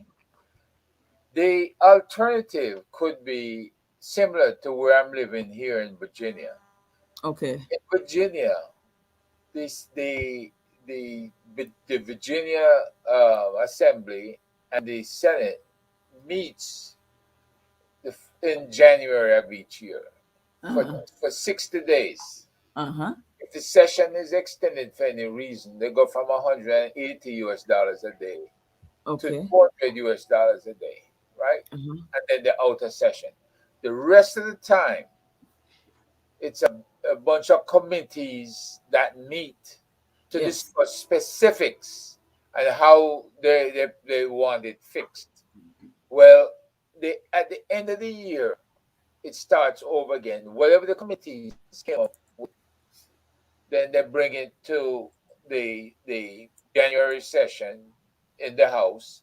If it passes, it goes on to the Senate. The governor makes $175,000 US a year, but the assembly members make $17,800 US, and the senators make $18,000. There are 40 senators and 100 assembly members. Now, they say smaller, work harder, but not smarter, and that's what these guys do. And Virginia is a state, one of the only states that continually comes up with a surplus at the end of each fiscal year. So is it prudent that instead of paying these wild salaries that even exceed the Vice President of the United States, $225,000 a year salary, that Jamaica could go smaller with more efficiency and allow these people to work, exercise their skills as attorneys or doctors or whatever they want to do, and use the committee. I noticed they have in Parliament different committees. Expand the use of the committees if you have to, and pay them commensurate a daily per diem or something, so that they can come in and they can do the government's business on committee and then go back home and work within their constituency to do more further planning and development within the constituency. Is this prudent for Jamaica, that they go smaller and not bigger? Well, I have to tell you the truth, Herb. I have to be true to the position I've taken. I have to see what somebody's being asked to do before I can say, should we go smaller or should we go bigger? So in the same way that I am being critical, or I was being critical of the government when, Dr. Clark couldn't tell us about the job descriptions and he couldn't tell us about performance and productivity, I was critical about the amount, but only because I think that if you don't know what they do, then how you set it. In the same breath, if I don't know what they do, then I can't say it should be smaller. If Dr. Clark couldn't tell us what they do, then he shouldn't say it must be bigger. So until we get the job description, which the Prime Minister says he will table, I can't answer that question. But when we get the job description, then we will know and we can measure and determine value for money. What I will quickly say, Herb, is this, and I want folks to understand this other principle. If you're gonna have a job where the Prime Minister says the tool that they use to determine the salary is the same as in the public sector, he says the same tool, same scientific objective tool, in the public sector, as far as I know, people have to have what? Qualifications to match the job, not true? Yeah. So in the parliament, we all already know that we have some people who are definitely not very, what we would call, academically qualified. And that is the truth. What the government, however, has done is given a salary increase now right across the board.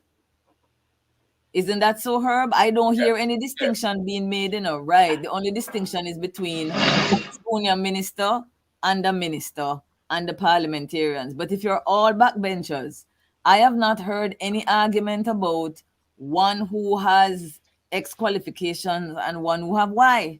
So that is already one difference. Hold on to me, Akeem. Akeem, hold on. That is already one difference I've seen already, Herb, that I'm comfortable commenting on, though I am not comfortable yet commenting on the amount because I need to see those job descriptions first. Yeah, I would just in ending just say this: between 8.5 million people population, they have 100 assembly members and they have 40 senators. I don't know what the comparison is to Jamaica. Yes.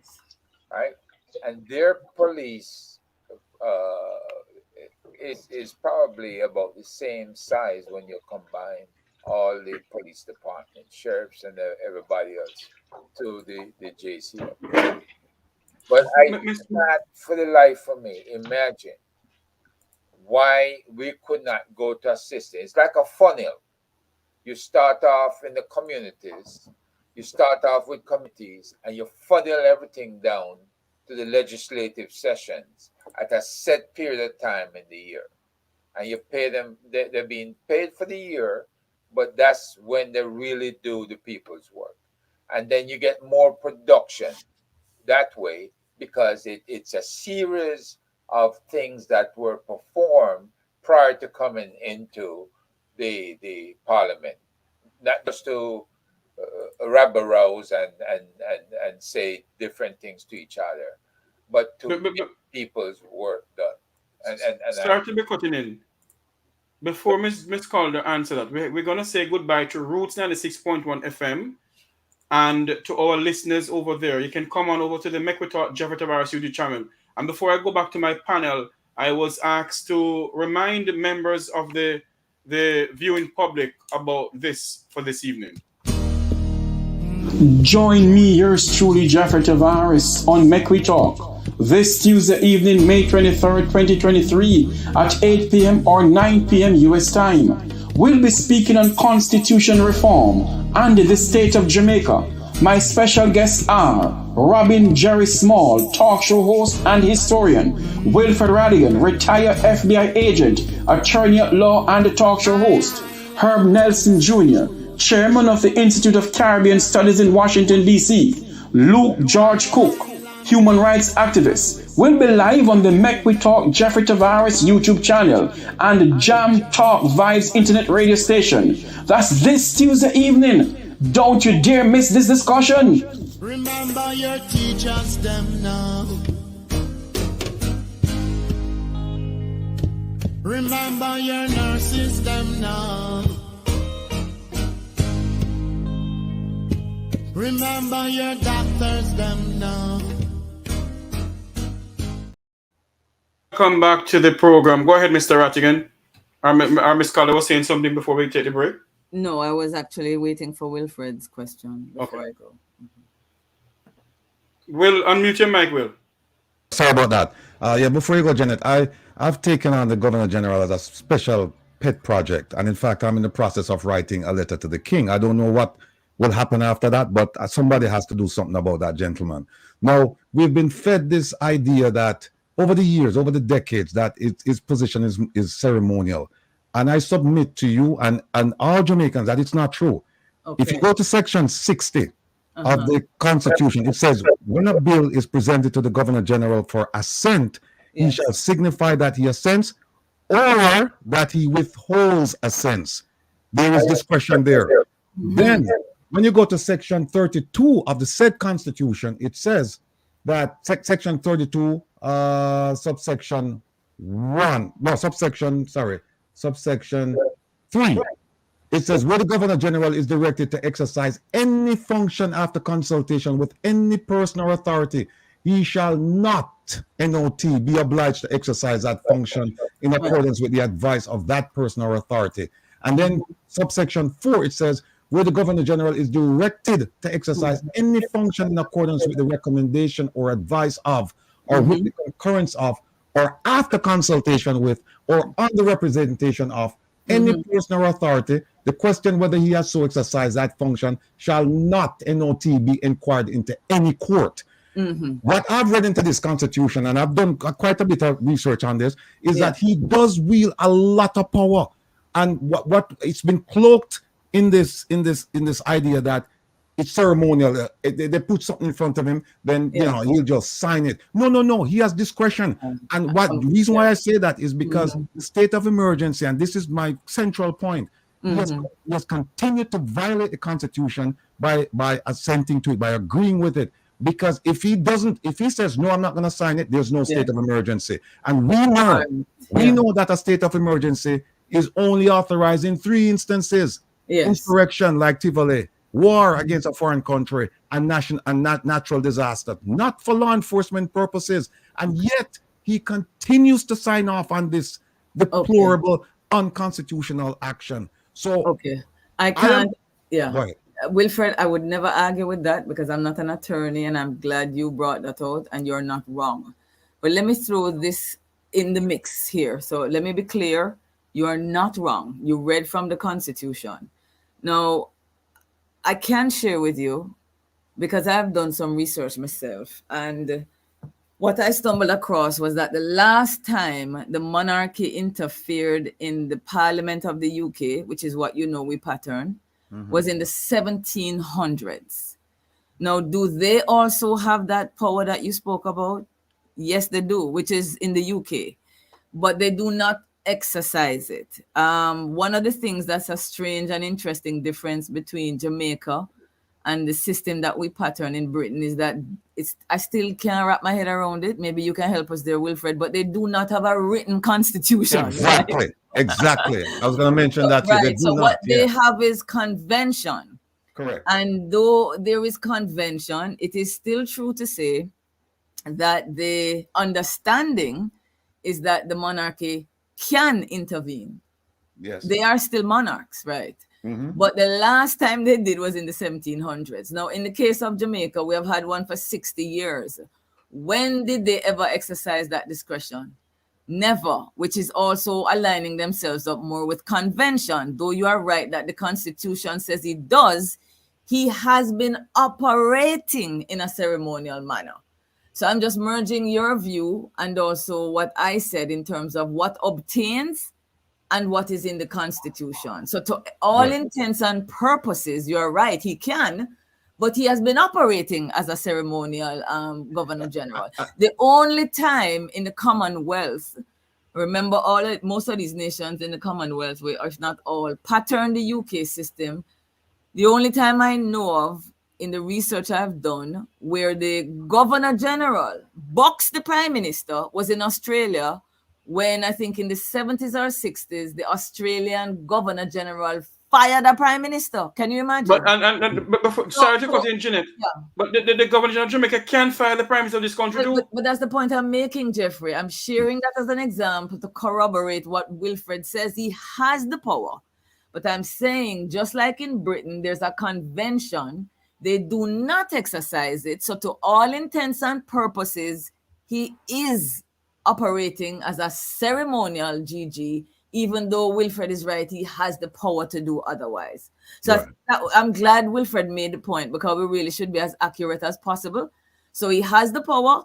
They all do across the Commonwealth. They don't use it that way. And Britain itself has not done that since the 1700s. What are the chances it's going to happen in Jamaica? Possible, Wilfred. And I know you are the man to see it happen if you set your mind to it.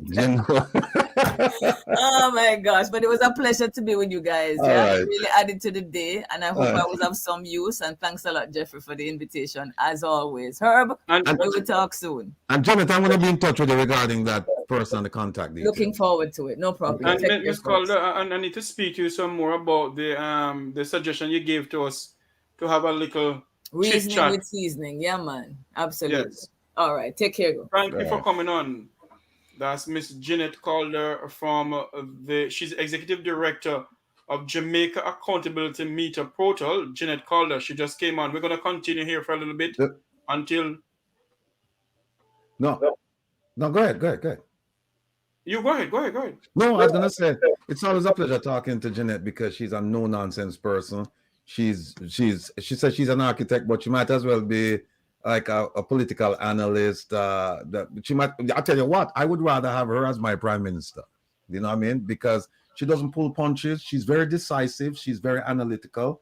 And she exudes and she exhibits leadership qualities, and you can't ask more from a leader than what we just saw from her and what I've experienced from her over the years. I mean, she's been a tremendous help to me in certain things. I won't say what, but she's helped me out a bit, in trying to understand the landscape, the Jamaican landscape, and how to get things done. But the Governor General, that gentleman there, even though he has the power, it's one thing if you have the power to cut a ribbon or not to cut a ribbon. It's another thing when you have the power to authorize the authorities to put people in prison, for no good reason. That's something else. Yeah, season the pot. Yeah. But no, it was a good segment. I enjoyed it. Yes. Jeffrey, I can see where she did not think about smaller being better. But, we have a lieutenant governor here in Virginia, Winsome Sears, and she's Jamaican. So if you're going to take a look at the what we refer to in business as the best practice, I think they should have looked far and wide before they decide to pay everybody regardless of qualification, which is the good point she's making. Right? How many? We have 63 people in the House in Jamaica. Am I correct? Yes. And how many in the Senate? Was it 21? 21 in the Senate. Is it 21? I don't remember.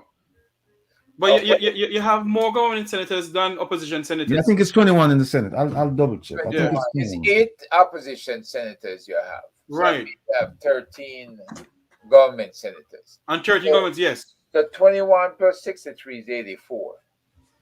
Right? And Virginia takes 140 combined senators and assembly people to run the state. But if you only meet in for 60 days to pass bills and to authorize a budget, it means all the homework was being done for the other 10 months. Everything that needed to be discussed was discussed over a 10-month period and taken to committees and authorized by committees, right? And then now you got to vote. And the Assembly and the Senate here in Virginia is split. As a matter of fact, it's only a 1 or 2 person edge that you have. So when they vote, there has got to be careful consideration for the position of conservatives as well as liberals, right? And so you find them being either center left or center right. You don't have the extreme. And Virginia is, like I said, if not the best managed state, it's very close to it. And that goes all the way back to the first black governor here in the United States, Governor Wilder. So if they're looking for a way out, to me, smaller, as small as they are, they could be much better by adopting such a principle across each of our houses and Senate down there. Just food for thought. And of course, with the new constitution, who knows? They could debate something like that. Yes. Gentlemen? What do you think, Ratty? Whatever you saying whatever you saying, I agree with you, because you're the mass. It's a good thing. It's a good thing you asked me the question because I look for something and I couldn't find it. And we just look down, just see. I look for this thing for 2 days and couldn't find it. Wow. You asked me the question, I look down and I find it. Yeah, but you see where I'm coming from. You know, businesses go by best practices, right? And businesses not gonna just start paying everybody the same amount of money. Right. Right. So if a business want to hold you accountable, they give you a set of standards you have to meet, and that's your accountability right there. You meet those standards, even though if it's bare minimum, you're safe. But you know what, Herb, we still haven't seen the standards that they talked about. The man don't have nothing written.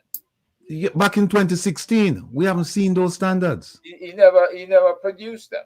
That's the problem. And this is why I say they keep getting away with things.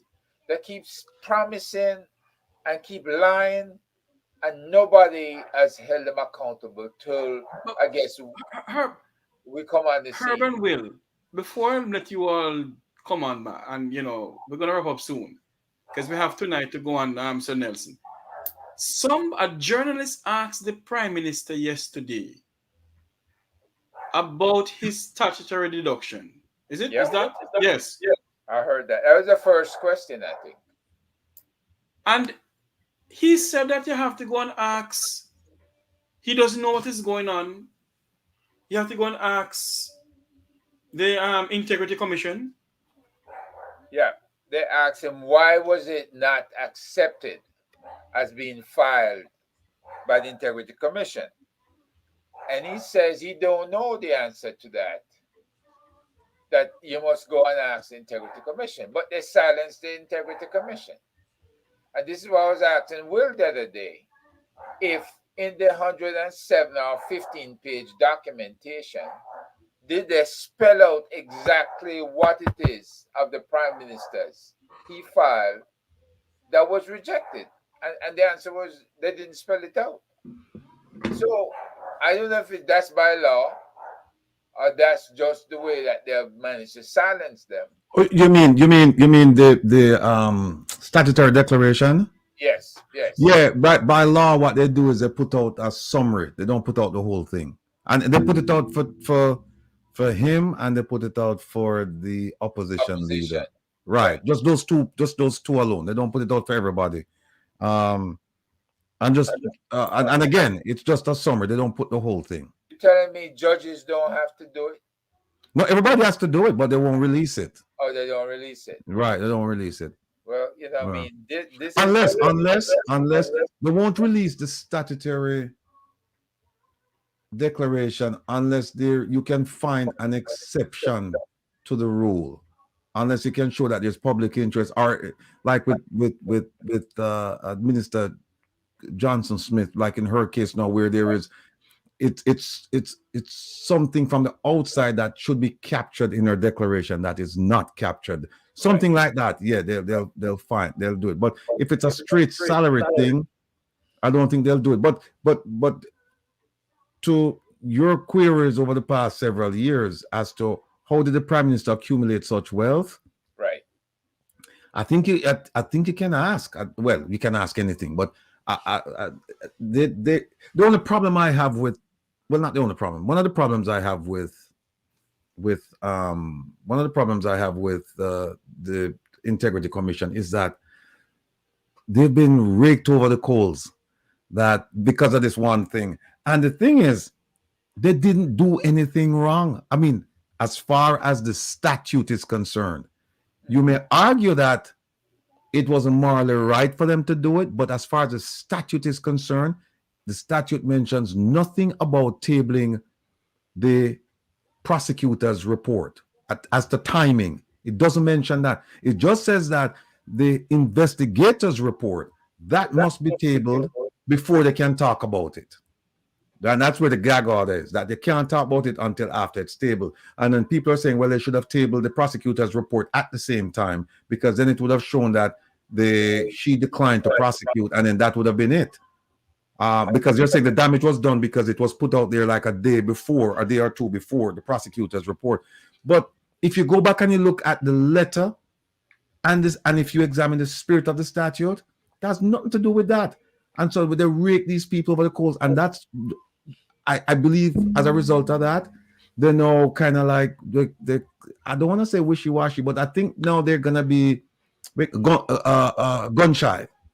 Yeah, they're gonna be shy about just doing anything because they know people are watching.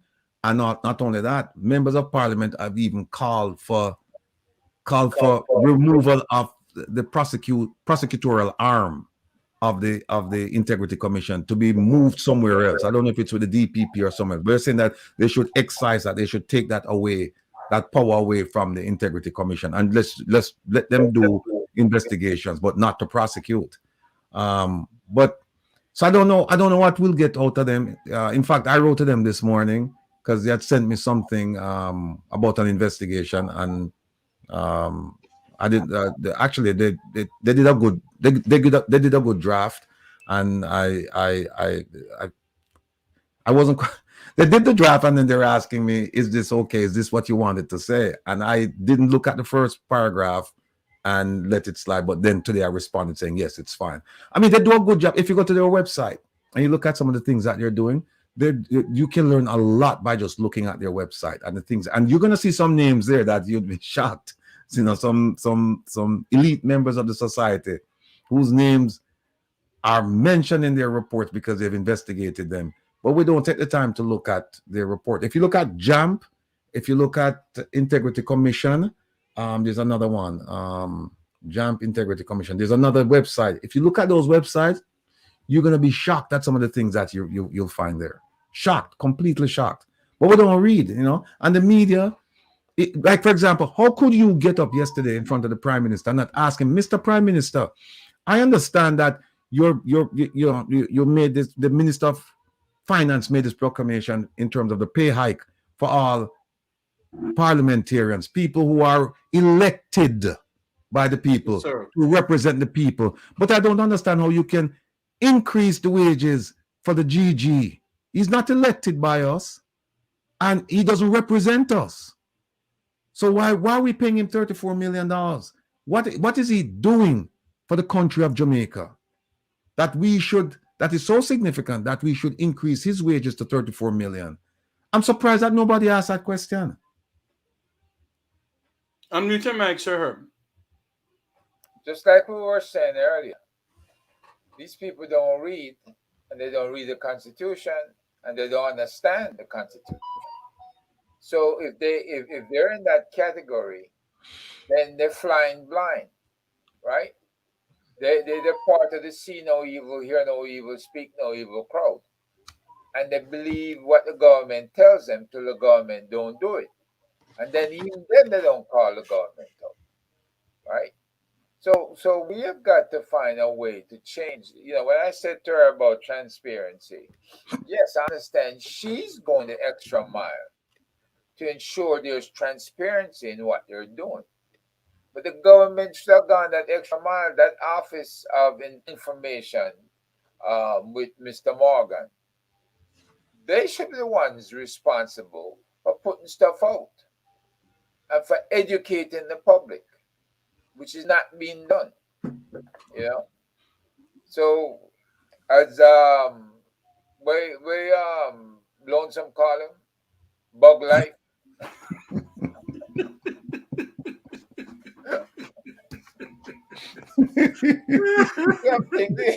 something needs to happen there, because that man don't give you proper information.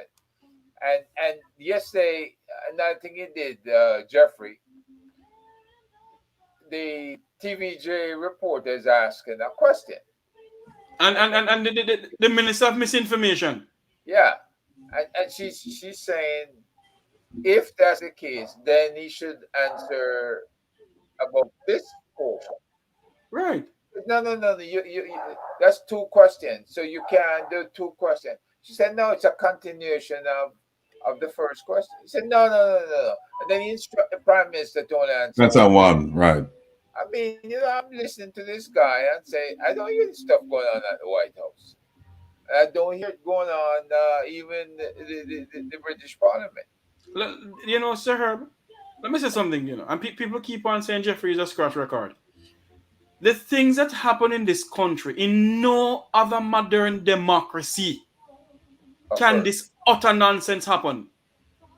And we have a minister of misinformation who needs to go sit down. He doesn't fit to be in that job. Robert, why name Nestor Morgan? No, never use the first, not even use the middle name. Come use the middle name to kind of make the association with Bob Marley. No, bother you. Yeah. Yes. Robert Morgan. Robert Morgan. Yeah. He's an utter disgrace. He and Everett Warmington is an utter disgrace to the parliament of this country. Yet still, is like, I think Warmington retained his spot. You know what? Although Warmington at one point, you know, at the article here, Warmington at one point came out against the GG, you know, and said, boy, we shouldn't even pay him for retirement. Yeah, Warmington came out. He came out against it, believe it or not. Yeah, I have it here. I can find it. Warmington came out against it, and I said, hooray for Brother Warmington. He said no, and he was against money for he came out against paying retirement for. Oh, here it is. Is it this? No, this is a channel. He came out against paying retirement for politicians. He said no, we shouldn't inveigle them. You know, make them do what they need to do, and make them fend for themselves like everybody else. And then when it's done, it's done. But we shouldn't be paying for them. No, there's an argument to be made about that, you know. But I mean, you know something, Wilfred Rattigan.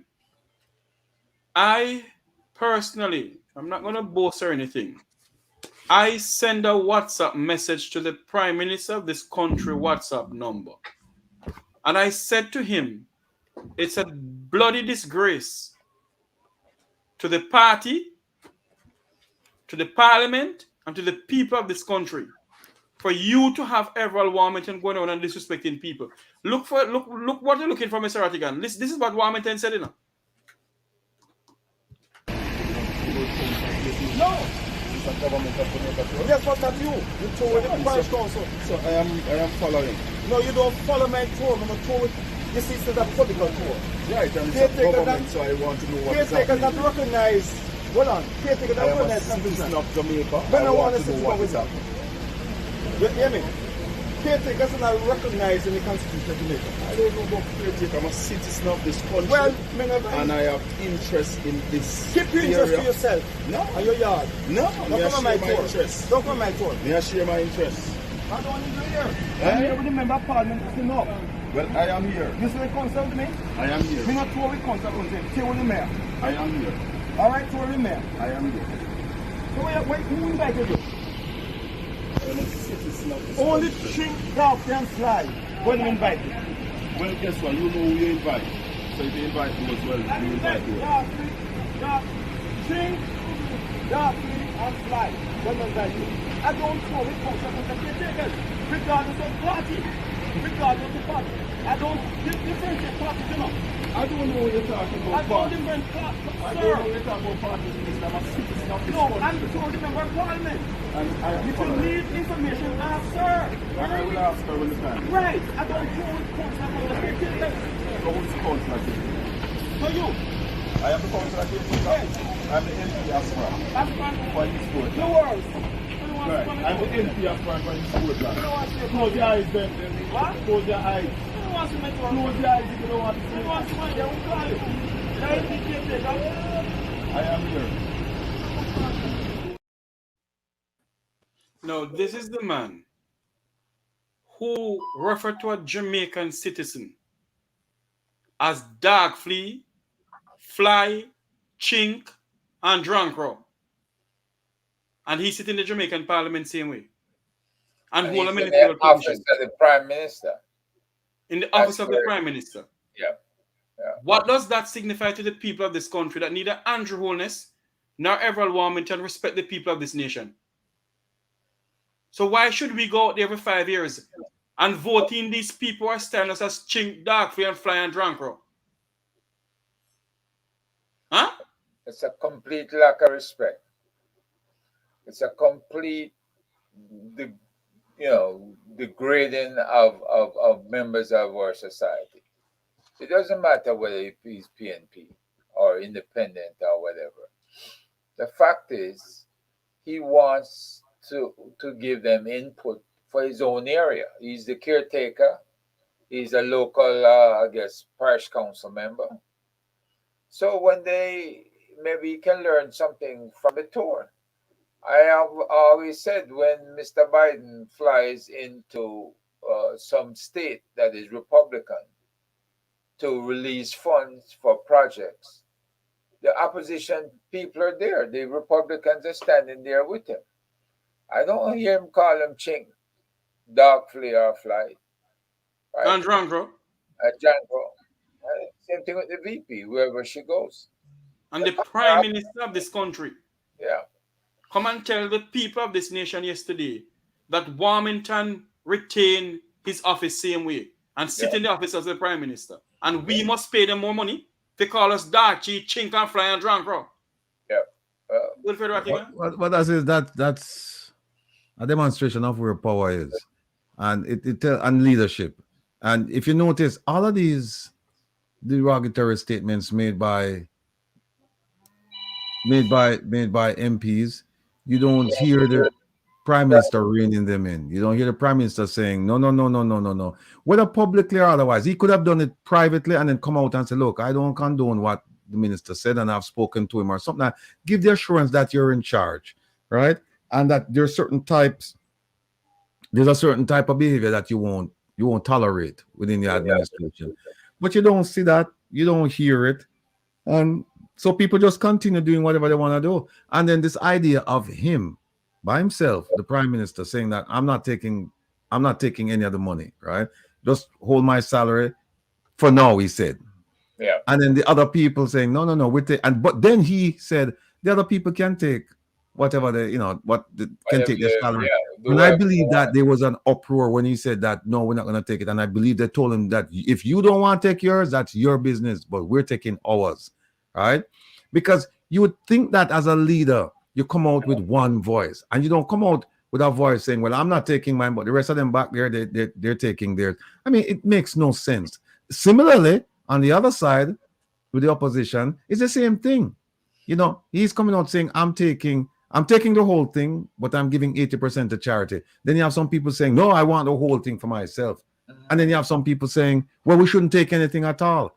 And it's just dissension within the ranks. How can you move forward? Well, you cannot move forward in unison with something like that. And again, I harken back to my days with the FBI where we would have some serious disagreements about tactics or strategies. And we'd sit down and we'd talk. And once we reach consensus, that's it. And I mean, about this, Herb, as a former military man, everybody just fall in line. Yeah. And when that leader comes out and says, this is what we're doing, that is exactly what's going to happen. You're not going to hear somebody crying over here and doing this over there and saying that over there. No. And so what we're seeing, again, if you go back and look at Edward Seaga, could you imagine something like this happening in his heyday when he was, champion, the one done? Could you imagine somebody like something like this happening? He's saying we're going here and people behind him telling him, no, we're going over here, we're going over there. Hell no. Same thing with Michael Manley. That would never happen. Once that decision is made by the leader, once they caucus and they said this is what we're going to do, and they come out to the public, that's it. And you dare not speak to the media and tell them, say, well, I mean, I agree with him and blah, blah, blah. You dare not. They'd be held to pay. But no, it's a free-for-all. That's why I say, well, it's a banana republic. It's a free-for-all. Anybody can do anything they want to do, say anything they want to say. And the leaders are not leading. Because you don't lead like that. You're supposed to lead with dignity, with respect, with discipline. And you don't see any of that. People just do whatever they want to do. And well, the worst part is this, Ratty. Where is the integrity that these people are supposed to have? Where's the honesty? Where is leading by example?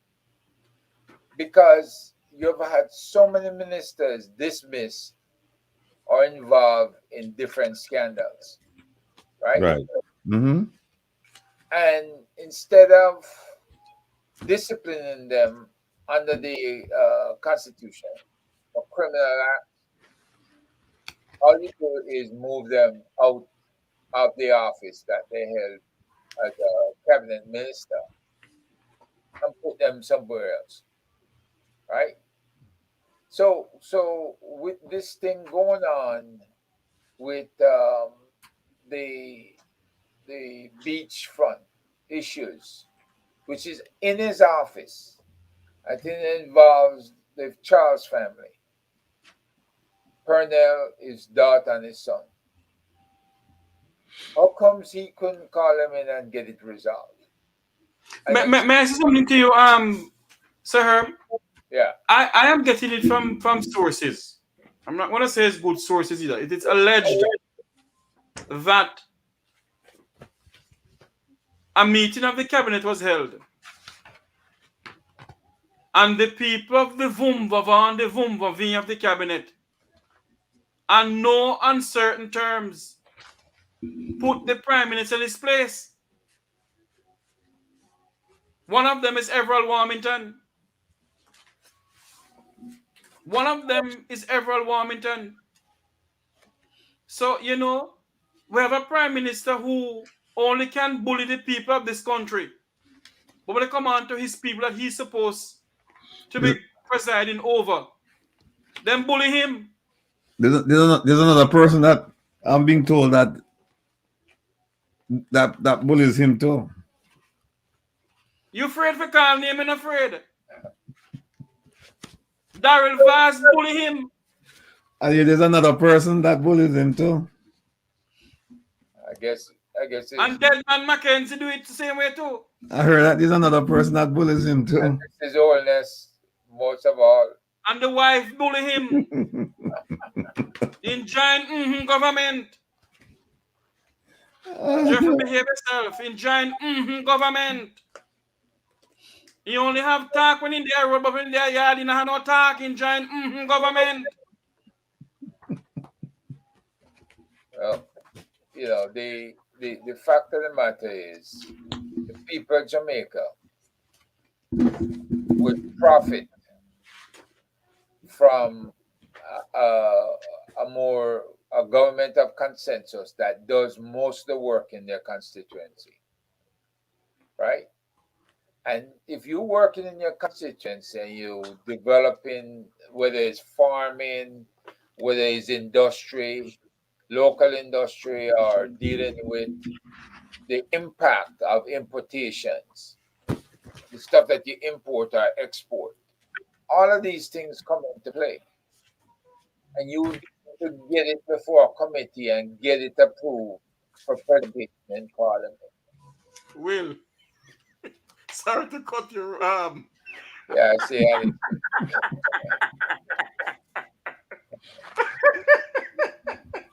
Let's see. She went out and bought the ring too. These viewers on this platform, there's something else, you know. And you behave yourself. Ask Annie if you know that. And you behave yourself. How you know this?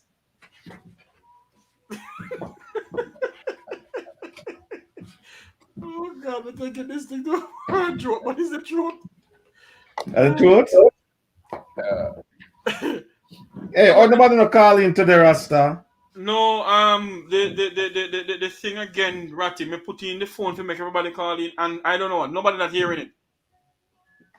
So I don't know if this piece of equipment that's acting up. What I'm gonna do off air is have our test run with you off air and see what I'm doing wrong. But before we go, because we have to wrap up now, because we have to do it this evening again, and I know Sir Herb have to go and you have to go to Will. Before we go, and he said they are my schoolmates. Oh, so, and okay. Oh, she said they're schoolmates? Yeah. Yes. Oh, so Annie, we went to school together. Was that a question? They went to the same school. That's what BCA Smith asking. Yeah. And what Annie said? I think they went to the same school. Yeah, and we said they went to school together. Here it is. And they said we went to school together. Yeah. So Annie, how come you never boss him up instead, Annie? Will, do not turn this program into a... Since everybody a boss him up, I wonder why Annie never take advantage of it and boss him up as well. You know, and on a very serious note, before we go, my good viewers and listeners, and I must say good afternoon to the people who are watching us in Kissimmee, Florida, and in all around the world in the Eastern Caribbean. Before I go, how can the Prime Minister still has Favour Williams as Minister of Education? You heard his justification, right? She has a lot of work to do. Programs. She has ongoing programs that he can afford. And the same thing he said about Kamina Johnson-Smith. She has ongoing programs. Look, all of those ministers, they have ongoing programs. So that's nonsense. You know, if that is a justification that they have ongoing programs, then they should never make a change. What he should talk about their effectiveness with the programs that they have. That's what he should talk about. And if he says, "Hey, I'm going to talk about the effectiveness of the programs that they're managing," then he wouldn't keep them. He wouldn't retain them. But you know, I tell you what, the one thing I learned about this Prime Minister is that he listens to what's going on, and he said it. He said he reads and he listens, and based on that, he's very unpredictable. He's not unpredictable by nature. He's unpredictable by design. He listens and then he says, "Oh, so them think of somewhere I go, so him go somewhere else." And he does that to his detriment and to the detriment of the Jamaican people, because there's no way that the Minister of Education should maintain that position. No way. Minister of National Security, absolutely no way. No way.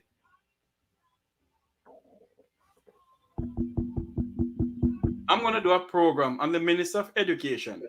You and I, Wilfred Rattigan, was in a program where she came on. You tell me to ask no question. You tell me to ask. You tell me, Sir Rattigan, shut up your mouth. Don't ask her no question. Let me ask her the question. She was an utter disgrace. The woman, she beat around the bush and she come back round and she grew on a Timbuktu. But you run her with Jeffrey, man. You never lure her in, and then when she come in uncomfortable, then you ask a tough question. As soon as she come on, you start asking tough question. And then what she do? She bolt. And she told a cousin of mine, you know, she told Charles Tavares that she will never come back on my program. And I believe her. I believe her.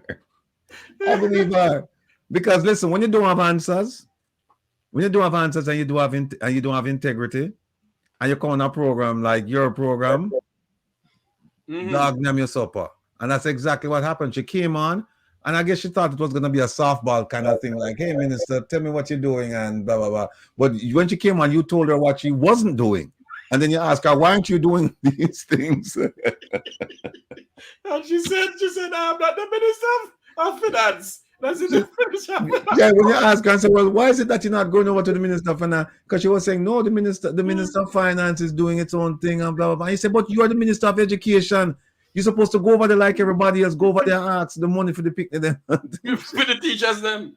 Yeah, she just said, "You know what, enough of this." But she said, "Oh, by the way, you know, I didn't promise to stay late on your program, you know. I have to leave." She take about 4 or 5 questions, and she couldn't answer any of them. And it just got to the point where she just said, "You know what, enough of this, brother." And she just left. And my producer, Owen Brown, my good friend Owen Brown, sent me a message. "Jeffrey, no, take time with her." Look, the only thing I've heard her talk about that she started was teaching the kids coding. And that's something we've been doing from here in the U.S. Introducing coding to different areas, different groups. So the bottom line is, if coding is what she's started, then you have people that can take care of that.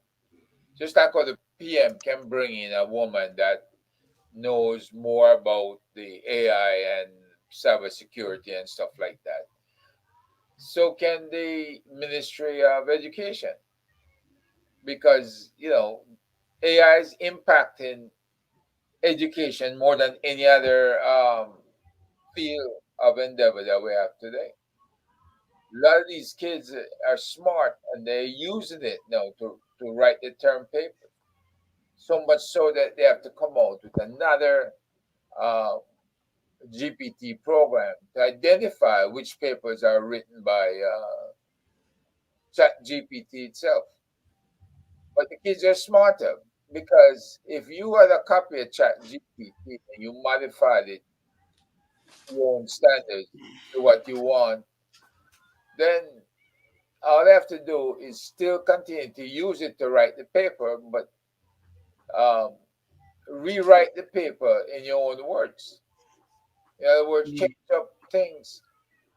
And then how they can prove this wasn't your original words? I mean, to me, if you have a helper, if you have something that makes all individuals smarter, then what it's going to come down to is just fact checking. And we know you can have errors in these AIs. But the bottom line is, for the most part, the AIs are very, very accurate. Yeah. Yeah. Well, Jeffrey, remember we're talking earlier, and I was saying to you that what you need to do a program called Solutions. And because we know what issues are. We know what there is very little that, if we start talking about the problems in Jamaica, that collectively we don't know about. I mean, yes, there are some things being secreted away, but I'm talking about the issues, the big issues. I mean, we know about them. And so the answer is, how do we educate the public? How do we come up with solutions? How do we get them involved? And as I'm sitting here talking to you, I'm looking at this screen on the exercise of the Governor General's functions, the Constitution. And as I said to Jeanette, most Jamaicans have never read the Constitution. Never. Right? Never read it. And there's so much in there. There's so much in there, and that you can actually cite and hold people accountable to, and just say, or for, and say, listen, this is what it says you should be doing, and you're not doing it. And I think what we need to do is, like I said, it's civics. We need to go back and start teaching our people about the concept, well, as it is right now, because it's going to change at some point. But talk about this. Talk about the access to information, right? Talk about things of that nature. Talk about the transformation, transforming this document, or them called transforming the JCF. Yeah. Just have people go through these things, or actually just have them tune in and listen to us go through this stuff and ask questions, so that they can understand what's going on. Because there's a lot that's going on that's wrong, but people don't know that it's wrong. People are responding from a gut feeling perspective, saying this no feel right, no feel right. But when you ask them, why is it not right? Why do you think it's not right? They can't articulate. They cannot. So, but when you say, hey, I can articulate it because the Constitution says this, the Penal Code says that, the Civil Procedure says that, the transforming this said that, that, and you point it out to them. That's when people start really understanding. Yeah. And this is why I'm saying, regardless of the subject matter, I told people, go out, download Chat GPT, and put the question you want answered in Chat GPT. It's going to tell you that it's the answers given only good to 2021. But regardless, it usually gives you a lead-in to what you should be asking, or what areas you should be covering. Whether it's covered in the answer you get, or it's covered in the way you want to ask your question, right? Yes. It's a helper. It really does enhance what you're doing. And Gentlemen, I encourage people to use it. We're gonna end this program now, but before we go, we want to say good night to our good friend in South Africa, Ambassador Andy Mashaila.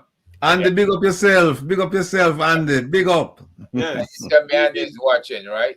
Yes, he is. Is he up past his bedtime? No, it's only. Yeah, it's no, that's not bedtime. No, it's something to eat. No. Oh, it's up to 8. Yeah, something to eat at night. Yes. Yeah. And Andy doesn't go to bed till late. Forget, and he always tells it he has a very beautiful wife. Oh, young. He has a young, beautiful wife. That means he might be turning in extra. And big up yourself, regards to your young, beautiful wife, my brother. Yes. And he is the ambassador to South Africa from Interpol. Is that so? Yeah. For the program, was it Turn Back Crime? Turn Back Crime in South Africa. Yes. Yeah. We're gonna have him on our program again pretty soon because I was showing him the article of the Prime Minister's wife with the $800 million project, and he said that's downright corruption there. So yeah. So we're gonna have him on to speak some more about that.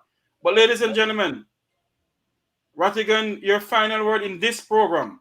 Yeah. Rob Nelson, your final word in this program, because at 9 o'clock our time we'll be back here with our ex-team guest, Robin Jerry Small.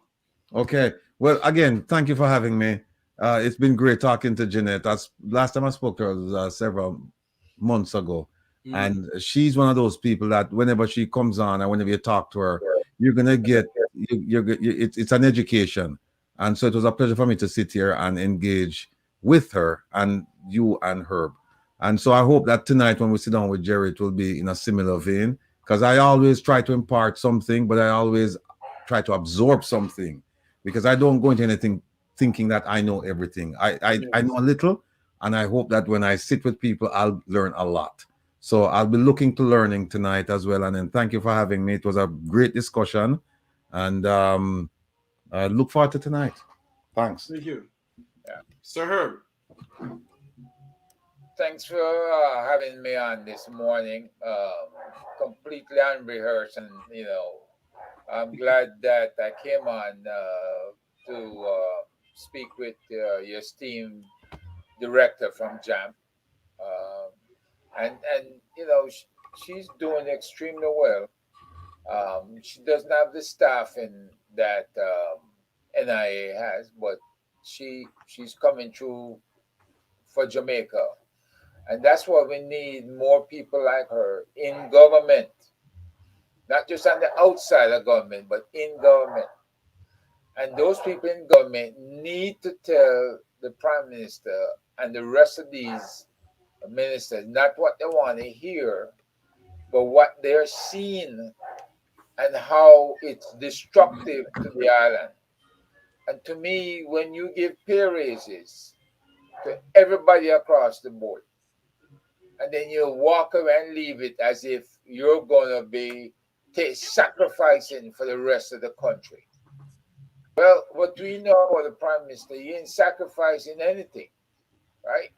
He accumulated wealth beyond your comprehension. And that means that he's comfortable, right? If he's comfortable, then he's saying, okay, I'm not going to stay in the limelight for much longer. I'll let everybody else soak it up. But everybody else soaking it up is unfair to the taxpayer. The taxpayer paying people who are not putting out as much as the other guy. So you could divide all these pay raises by 2 and stay ahead of the rest of the Caribbean. Can you imagine that? 28 million is 14 million. Trinidad and Bahamas making 13 million. And then you take the ministers at 20 million and you give them 10. And they're still ahead of everybody else in their position. Caribbean-wide. And it's signal in the plane. Yeah, signal in the plane. That's right. I'm driving the Jeep. I'm driving. You guys are crazy, man. But I'll see you all later. Hold on one second.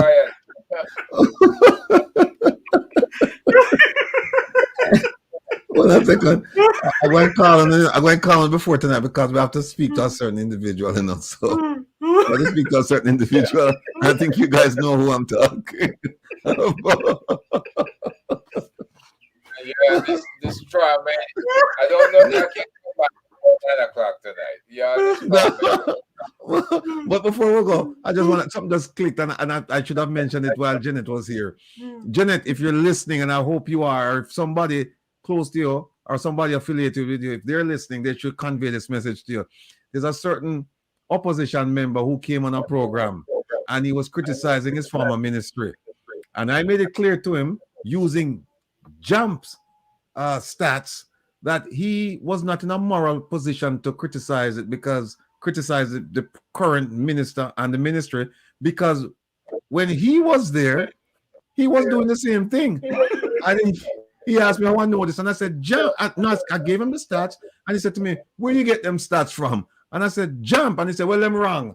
And I said, so I said to him, well, don't argue with me. I didn't put these stats together. So you need to call JAMP and straighten it out. Because guess what? This is for the entire, this is out there for the whole world to see. So, Jeanette, I'm just asking you, I'm asking whether or not a certain opposition MP, what ministry this was, if he approached to ask you to take down your stats because they're incorrect, because I use your stats to tell him that he had no moral high ground to criticize the current ministry, well, the minister and the current minister, because he, based on JAMP stats, he did the same thing that they're doing right now. So I'm just wondering if he ever called you to take down your stats, and we can talk later on about that certain individual. But in the meantime, we're going to signal the plane. We're going to drive the Jeep. Before you all go, please. Before you all go, roll back the 20% politician salary increase. Join the lunchtime hour protest from 12 to 2 p.m. daily, starting Wednesday, 24th of May 2023 until at the National Heroes Park opposite the Ministry of Finance. This will be live on the Make We Talk Jeffrey Tavares YouTube channel starting Wednesday, May 24th from 12 noon to 2 p.m. Jamaica time. That's from 12 noon to 2 p.m. Jamaica time. Roll back the 200% politicians' salary increase. There will be a protest at lunchtime starting May, that's tomorrow, the 24th of May at 12 noon to 2 p.m. at the National Heroes Circle opposite the Ministry of Finance. We're going to signal the plane and drive the Jeep away from here until you hear us again.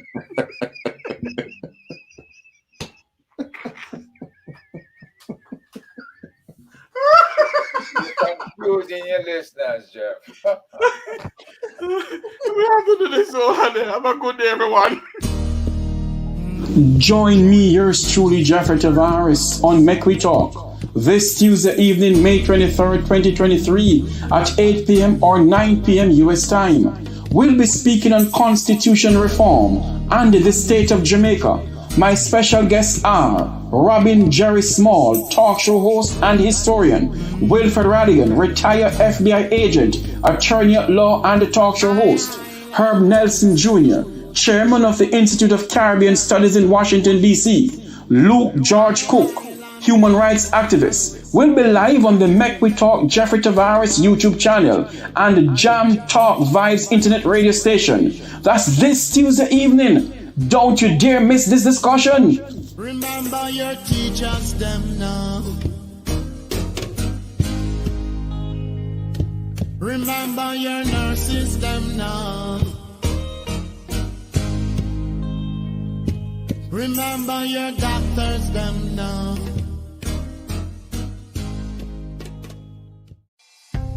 Do you need graphic design services? Or maybe you need branding for your business? How about multimedia production services? Contact Browns Media and Graphics at 876-877-1870. Browns Media and Graphics, developing your ideas, creating your style. Join me, yours truly, Jeffrey Tavares, on Make We Talk this Tuesday evening, May 23rd, 2023 at 8 p.m. or 9 p.m. U.S. time. We'll be speaking on constitution reform and the state of Jamaica. My special guests are Robin Jerry Small, talk show host and historian; Wilfred Rattigan, retired FBI agent, attorney at law and talk show host; Herb Nelson Jr., Chairman of the Institute of Caribbean Studies in Washington, D.C., Luke George Cook, human rights activist, will be live on the Make We Talk Jeffrey Tavares YouTube channel and the JAMP Talk Vibes internet radio station. That's this Tuesday evening. Don't you dare miss this discussion. Remember your teachers, them now. Remember your nurses, them now. Remember your doctors, them now.